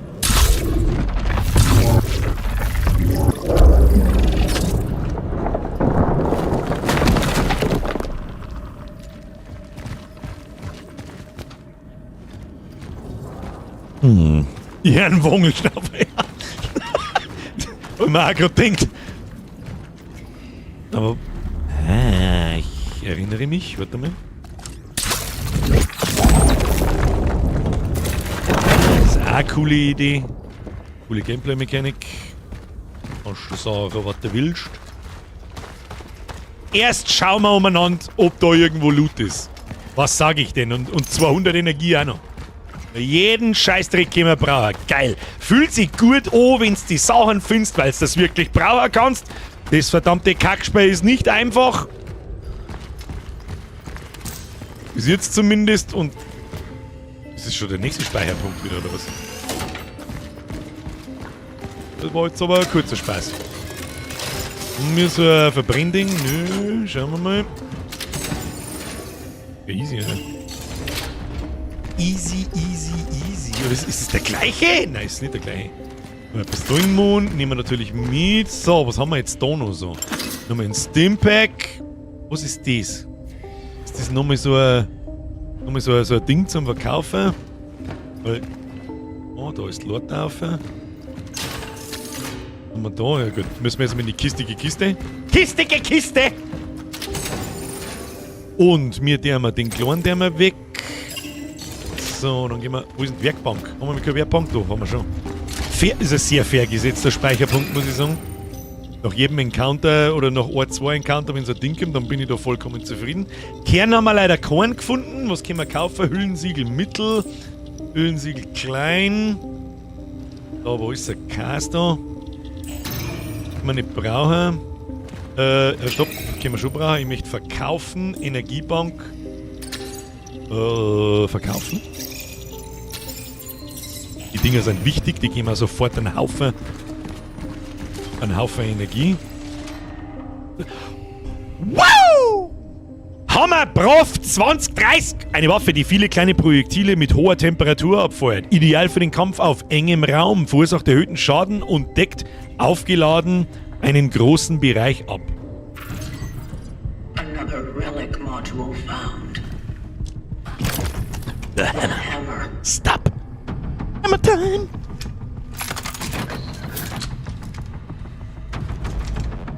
It will help gain an advantage in close quarters.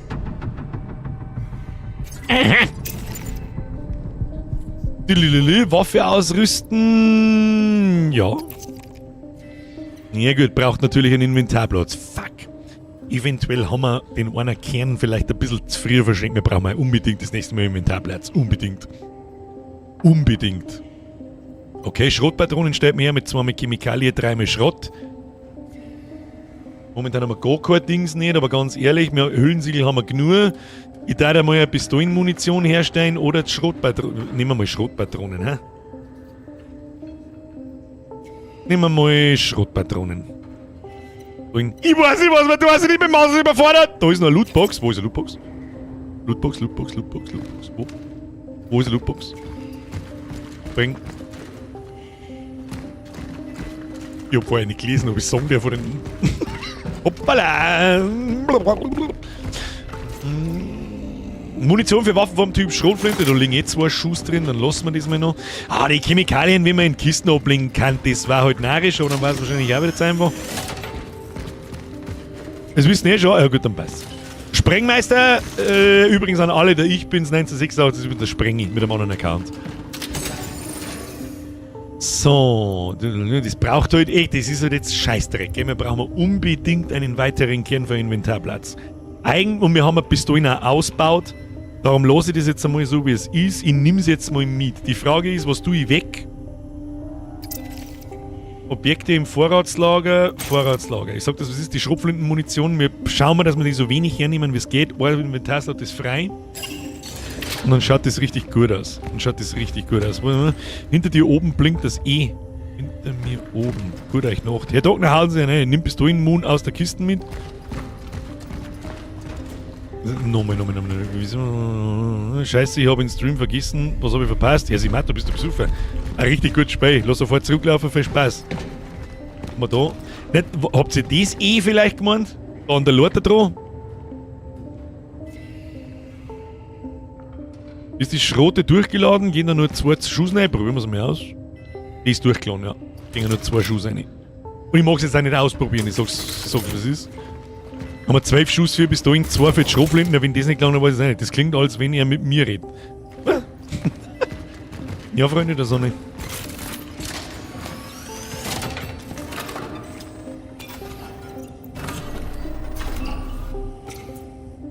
Ja, passiert mir eh nicht oft, aber nach der Sommerpause bist du nicht im Rhythmus im Hirn. Das kann ich noch...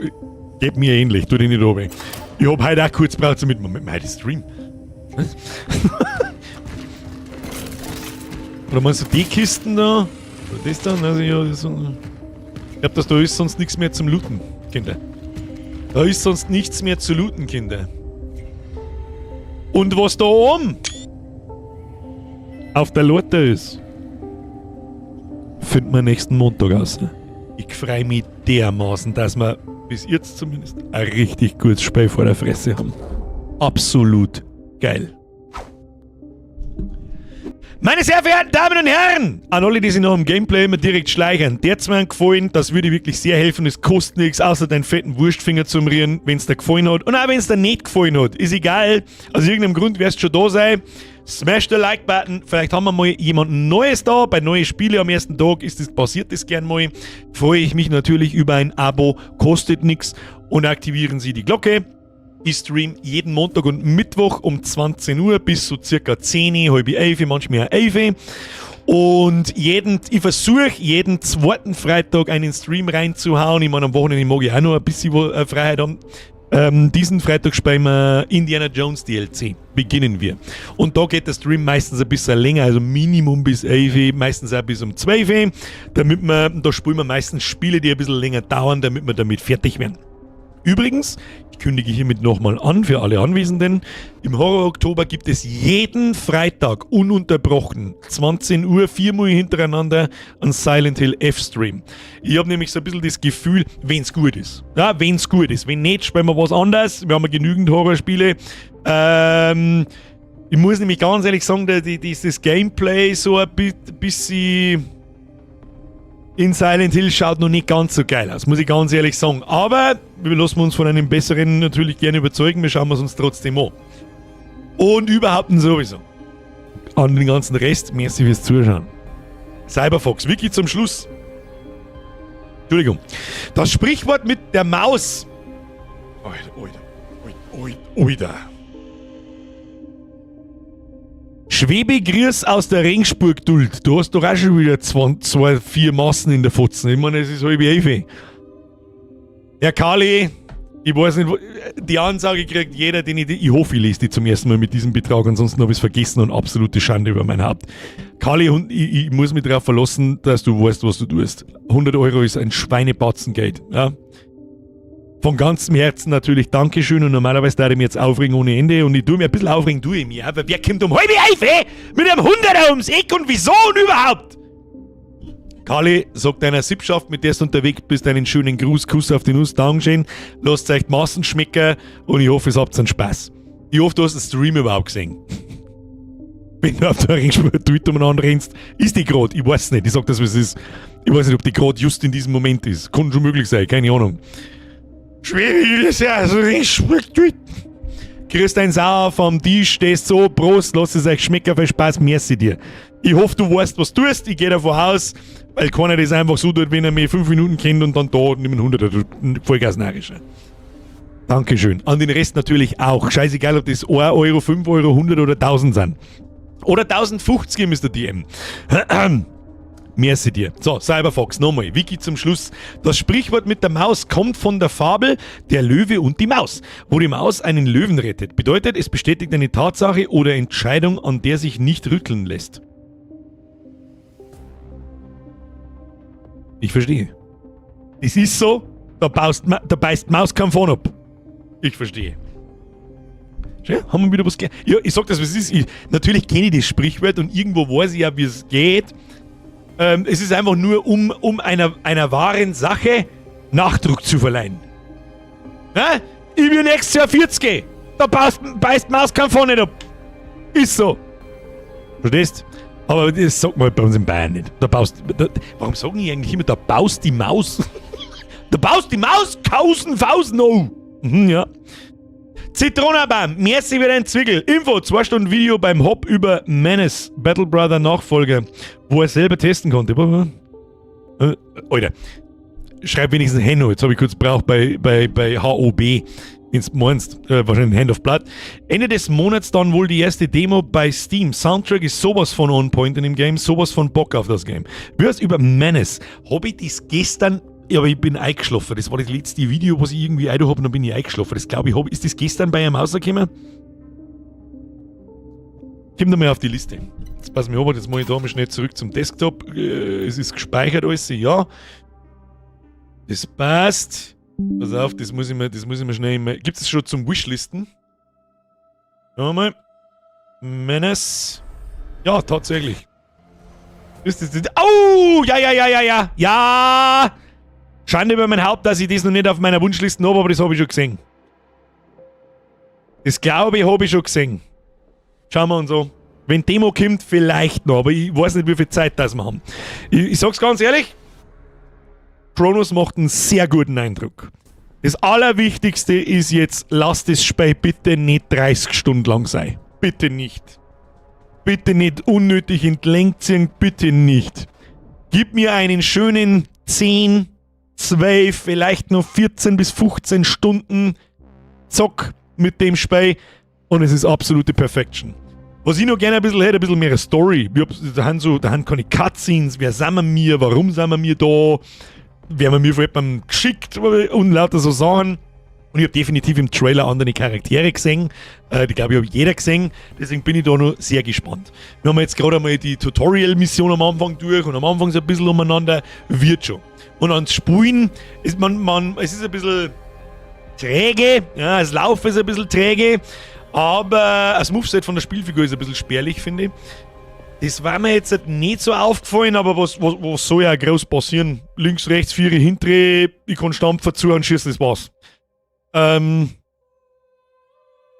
so ein bisschen ausgeht, ist irgendein kleiner, weißt schon, ein Ausweichschritt, der meinetwegen ein paar Sekunden Cooldown hat oder so, damit ich ein bisschen beweglicher bin. Kann man aber gut vorstellen, dass es eine Gameplay-Entscheidung ist und eine Game-Design-Entscheidung ist, weil es sonst einfach war. Ja, wenn das Viech so aufzieht und ich drücke davor Ausweicher und dann fight nix. Hat mich beim Space Marine 2 auch gestört, dass man nicht ganz so mobil ist. Ja, es ist aber Absicht, glaube ich, weil es sonst einfach war. Ja, Hirn einschalten, keine Panik kriegen und so weiter, hat man jetzt halt auch gerade am Schluss wieder gesehen, bringt's dann, du sägst die roten Dinge, nein, schieß nicht auf die, geh mir da ein Stück auf Vierer, bumm, nimm ich das her. Immer Munition sparen, es ist cool, dass ich meine Umgebung im Auge behalten muss, die übrigens brutal gut ausschaut, da gibt's überhaupt nichts, Setting, nailed it. Es könnte natürlich sein, Chronos dauert wohl bis zu 20 Stunden. Ich sage jetzt mal so, wenn das Level halten kann, dann werde ich natürlich alles dafür tun, dass wir das fertig spielen. Außerdem habe ich für das Ding 70 € gezahlt.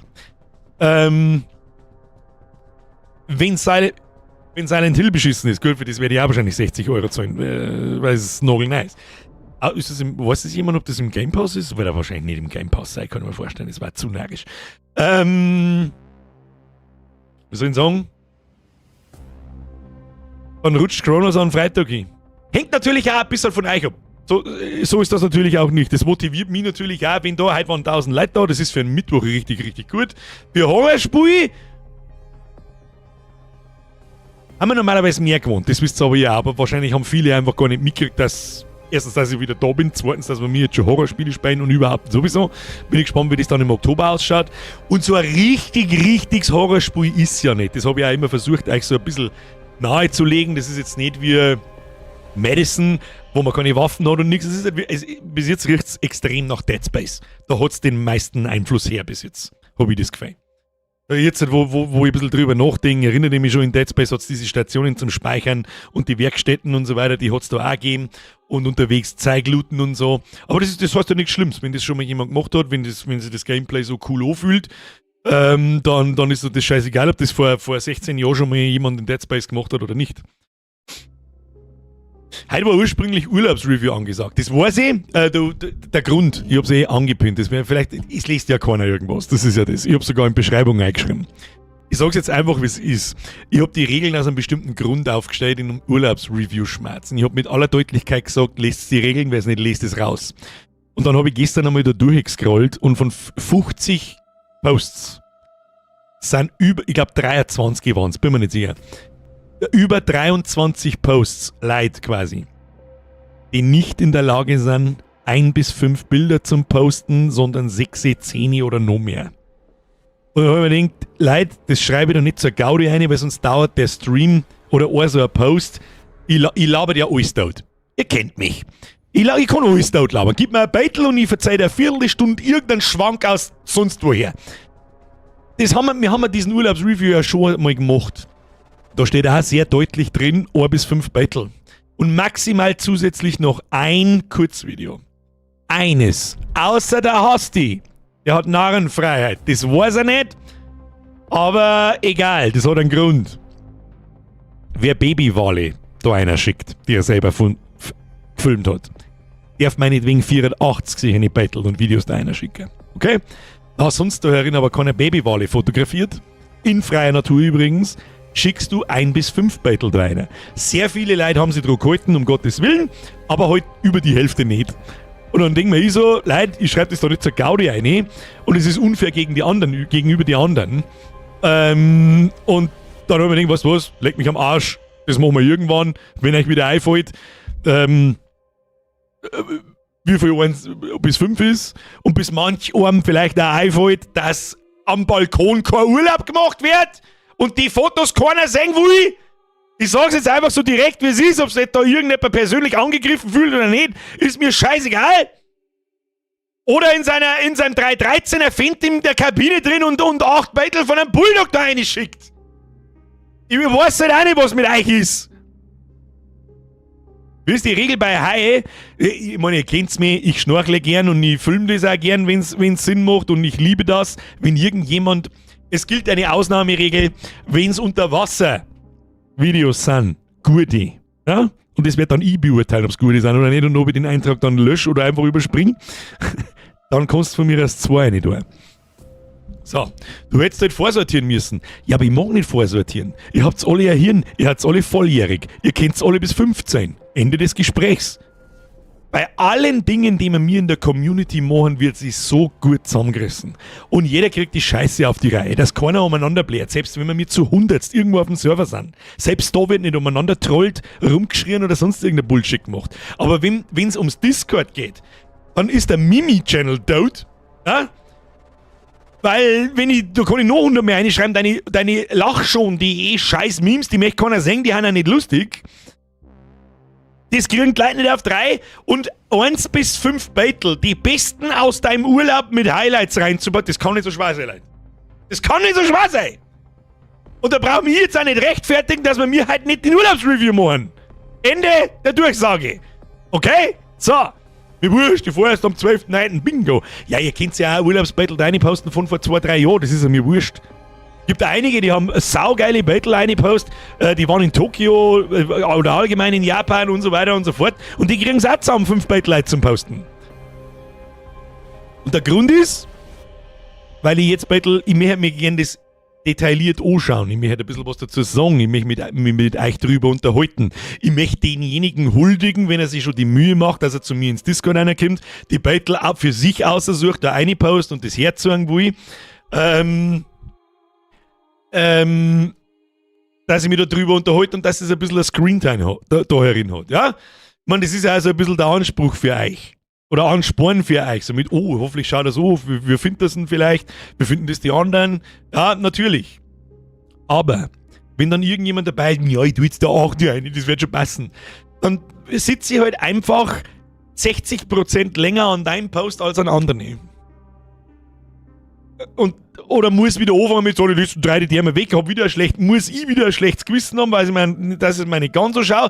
Ne, wieso rechtfertige ich mich einfach? Ich hab da hingeschrieben, 1 bis 5 Battle, wer es nicht auf 3 kriegt, ist selber schon wieder da. So, jetzt halt, Kali, sorry, ich hab dich übersehen. Mir ist wieder entwickelt, der PayPal-Link ist nicht in der Beschreibung mehr, hab YBO gefragt. Was? Was bitte?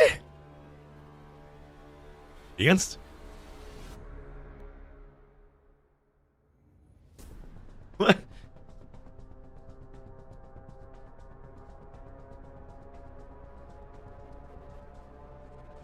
Das stimmt nicht. So, hier, Donation, kannst, musst aber nicht, Merci und dann der erste unter Strich mehrer Zeig ist unten das bit.ly/YouTube Bürgerspende. Oder täusche ich mich da? Kann aber irgendjemand anders nachschauen? Seht ihr den Link in der Beschreibung unten?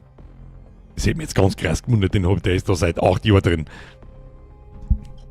Ist drin, liegt am Duitbier. Ja, das glaube ich aber auch, ja, Kali.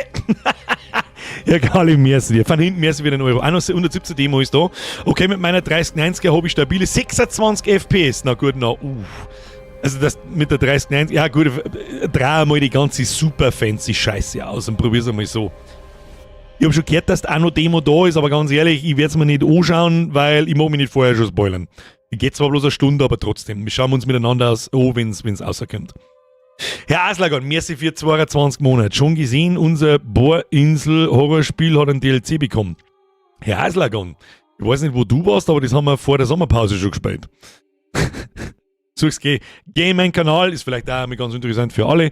In meinem Kanal haben die ganzen vergangenen Streams, die man sich im Nachhinein anschauen kann. Kann nicht jeder jeden Montag, jeden Mittwoch da sein, darf aber vielleicht gern irgendwas anschauen. Vielleicht liegt's am Apple-Track am Handy, aber wird mir nicht angezeigt. Habe ich mein Handy gerade, warum habe ich mein Handy nicht da? Das ist immer da drin. Wo ist denn das wieder? Weiß ich nicht. Da schreiben Leute, ja, ist drin, ja, ist drin. Hat gerade irgendjemand ein iPhone am Start, außer der Karl? Du musst dich mit mir übrigens nicht per Donation unterhalten. Fix! Schreibe einfach in einen normalen Chat ein. Ja, Aslagan, übrigens, ja genau, da kannst du mal durchscrollen, ist noch nicht so lange her. Ich weiß nicht wann, ich glaube im Juni war's. Juni oder Juli haben wir ein DLC gespielt. Ist bloß ein Stream gegangen, glaube ich. War nicht schlecht. War nicht so gut wie das Hauptspiel, aber war nicht schlecht. Am iPhone zwickt sie Apple wahrscheinlich 30% von einem KI-erfassten Spendenlink. Also das darf mich auch nicht wundern. Ich habe ein iPad. Ja, Frank, schau mir nach, ob du den Donation-Link da unten siehst. Ja, ist drin und ich habe ein iPhone. Okay, passt. Herr Kalle, dann meine ich, stimmt da irgendwas nicht. Ist das eventuell ein iPhone 1 von 2007, das der Steve Jobs persönlich in der Hand zusammengenagelt hat? Was ist da los? Schaust du das Mickey Mouse Horrorspiel an, Bad Cheese? Ist das nicht ein Shooter?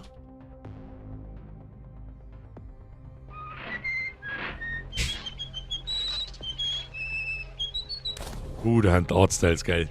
Bad Cheese kombiniert psychologischen Horror mit dem gruseligen Charme von Animationen der 20er Jahre. Schlüpft in die Rolle einer Maus, die das Wochenende... Wir können uns den Trailer einfach schnell miteinander anschauen. Weiß eh, wo ist, warte mal. Ja, wird schon passen, wird schon nichts unten sein, was kann, was angeht. So, da bin ich. Oh, ich kann mich auch mittlerweile wieder ein bisschen einschirmen und ein bisschen größer machen. Warte mal. So, oh yeah, Bürger besenft. Habe ich tatsächlich noch nicht kennt. Achtung, Bad Cheese!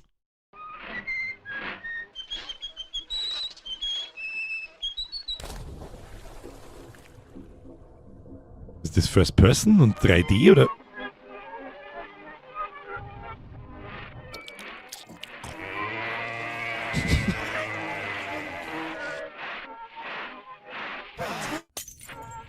Okay, Jumpscares sind drin.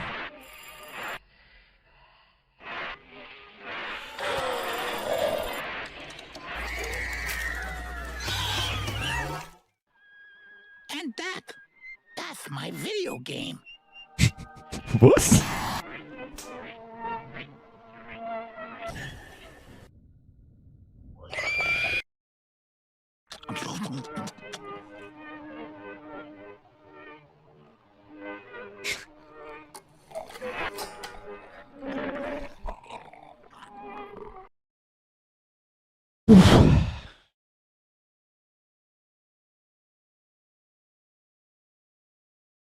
Also wenn das nicht länger wie ein Stream lang dauert, vielleicht.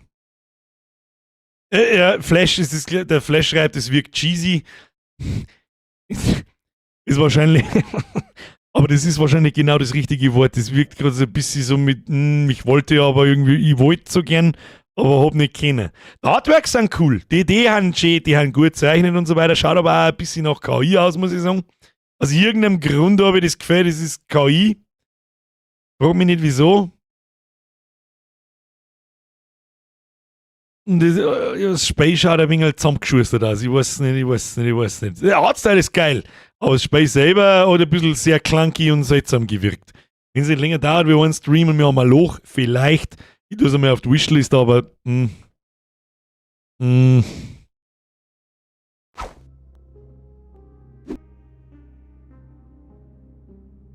tue es einmal auf die Wishlist. Schaut nicht. Cuphead, ja, ist der Zeichenstil von Cuphead. Das ist der Animationsstil aus den 20er Jahren. Mich wundert es, dass Disney noch nicht eingeschritten ist, weil den Sound da am Anfang, den soll halt wirklich jeder kennen.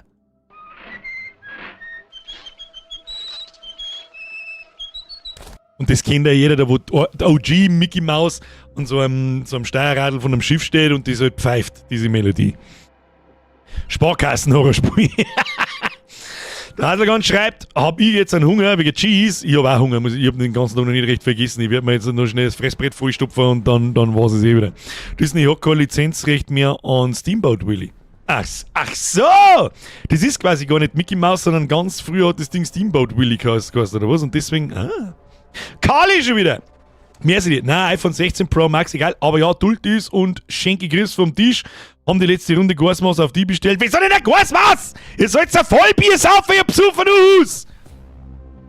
Ab in die Disco und dann 3 Tage krank melden. Ich sag schon, ihr hat's noch ein wenig liegen. Ja, ich sag schon, ich merk schon. Gasmaßen saufen. Disco. Bruder. What year is it? Das habe ich das letzte Methode, war 2006. Ich wünsche euch viel Spaß. Merci dir. Jetzt Schluss mit rumdonaten. Bene, die habe ich übersehen. Merci für 12 Monate. Habe ich dir. Ich hoffe, du hast einen schönen Sommerurlaub gehabt. Hat bessere Sommerurlaub gegeben. Sag ich, wie es ist. Und du bist mir auf der Rosenheimer Wiesen. Eher nicht. Bene, merci für 12 Monate. So, habe jetzt irgendjemanden, gut geil, merci wieder in Zwickel, Kali, merci wieder in Zwickel, von hinten, merci für einen Euro. Habe ich irgendjemanden übersehen? Ich hoffe, ich habe keinen übersehen. Vielen Dank, Leute. Sparkassen-Horrorspiel gibt es Bürger Lachen mit dem Sparkassen-Häno. Ich weiß, dass es ein Sparkassenspiel gibt, aber es ist doch kein Horrorspiel, oder? Es ist nicht, was war es denn gleich wieder? Ich weiß nicht mehr, was es war. Ist eh scheißegal. So, meine sehr verehrten Damen und Herren. Jetzt deren. Das Bett. Das ist einfach 3/4 Leben. Meine Damen und Herren, feels good to be back. Wir haben ein gutes Spiel vor uns. Das schaut richtig solide aus. Es muss sich nur permanent steigern und nicht 20 Stunden jetzt genauso dahin gehen. Das war schlecht, aber schauen wir, was wird. Nächsten Montag geht's weiter mit Kronos, 20 Uhr. Ich glaube, dass wir da auch einmal ganz gepflegt standardmäßig eine halbe Stunde bis Stunde standardmäßig bis 11 Uhr durchzocken und uns das Gelaber nach dem Stream ein bisschen sparen. Ja, das haben wir schon einmal gesagt, aber das werden wir da mal machen müssen, sonst kriegen wir das Spiel nicht fertig. Phase 1. Wir sehen uns am Freitag um 20 Uhr mit dem Indiana Jones DLC. Hoffe ich. Ich muss da morgen ein bisschen umeinander pimmeln, mir einen Game Pass wiederholen und dann den DLC kaufen und hoffe, das funktioniert so, weil ich keine 110 Euro für den DLC zahle. Wobei, es hilft ja nicht. Hat der Kali finanziert. Passt. Und ab ins Discord. Da gibt es jeden Sonntag eine Ankündigung, welche Streams das kommen. Montag und Mittwoch ist immer 20 Uhr. Und Freitag, ich schaue, dass ich jeden zweiten hinkriege. Ansonsten steht es in dieser Ankündigung drin, damit ihr euch auskennt und was für Spiele das kommen und was wir generell tun. Und bis dahin sage ich Dankeschön fürs Zuschauen. Kuss auf die Nuss. Schöne Grüße an den Nachschau-Squad. Ich möchte Kommentare aus dem Nachschau-Squad sagen, von jedem Einzelnen. Wer nicht bis ganz zum Schluss schaut, ist des Nachschau-Squads nicht würdig. So schaut's aus. Seebären fragt noch schnell, warum kostet DLC 110 Euro? Weil man das Hauptspiel dazu braucht. Du kannst den DLC nicht einzeln kaufen. Das ist jetzt nichts Ungewöhnliches, aber das verdammte Hauptspiel kostet noch 70 oder 60 Euro. Und der Premium-Upgrade, wo der wo der DLC drin ist, den kann man nicht einzeln kaufen. Sondern du brauchst dieses Premium-Upgrade und das kostet 35 Euro. Und im Bundle kostet es einfach 110 Euro. Was das für einen Sinn macht, das weiß ich nicht. Da haben wahrscheinlich nur irgendeine Kosmetik-Scheiße dabei. Dann sagen wir halt 100 Euro. Ja, völlig wurscht, ob jetzt 100 oder 110 Euro. Aber das Bundle kostet bei einer auf alle Fälle 110 Euro, habe ich gesehen. So! Kuss auf die Nuss. Like-Button smashen! Wichtiger denn je. Abo da lassen an alle Neuankömmlinge. Wir sehen uns wieder, spätestens übermorgen. Hauen Sie sich hinein. Bis in der Zwischenzeit ins Discord. Und ja, danke für die ganzen Donations. Danke für die Tausende von Resubs. Danke für alles, danke für die Beiträge im Chat und überhaupt sowieso. Press Triple F für die Moderatoren und nun schleichet euch dahin. Ich setze jetzt mein lustiges Unsichtbar-Hyperl auf. Das leider nicht funktioniert, das ist eigentlich blau. Jetzt ist es weiß, das wisst man nicht warum. Aber jetzt schleicht euch davon. Ich wünsche euch was. Gute Nacht, bis zum nächsten Mal. Habe! Oh, jetzt ist mir selber fast ein Schild zerrissen. Schleicht euch, habe ich dir.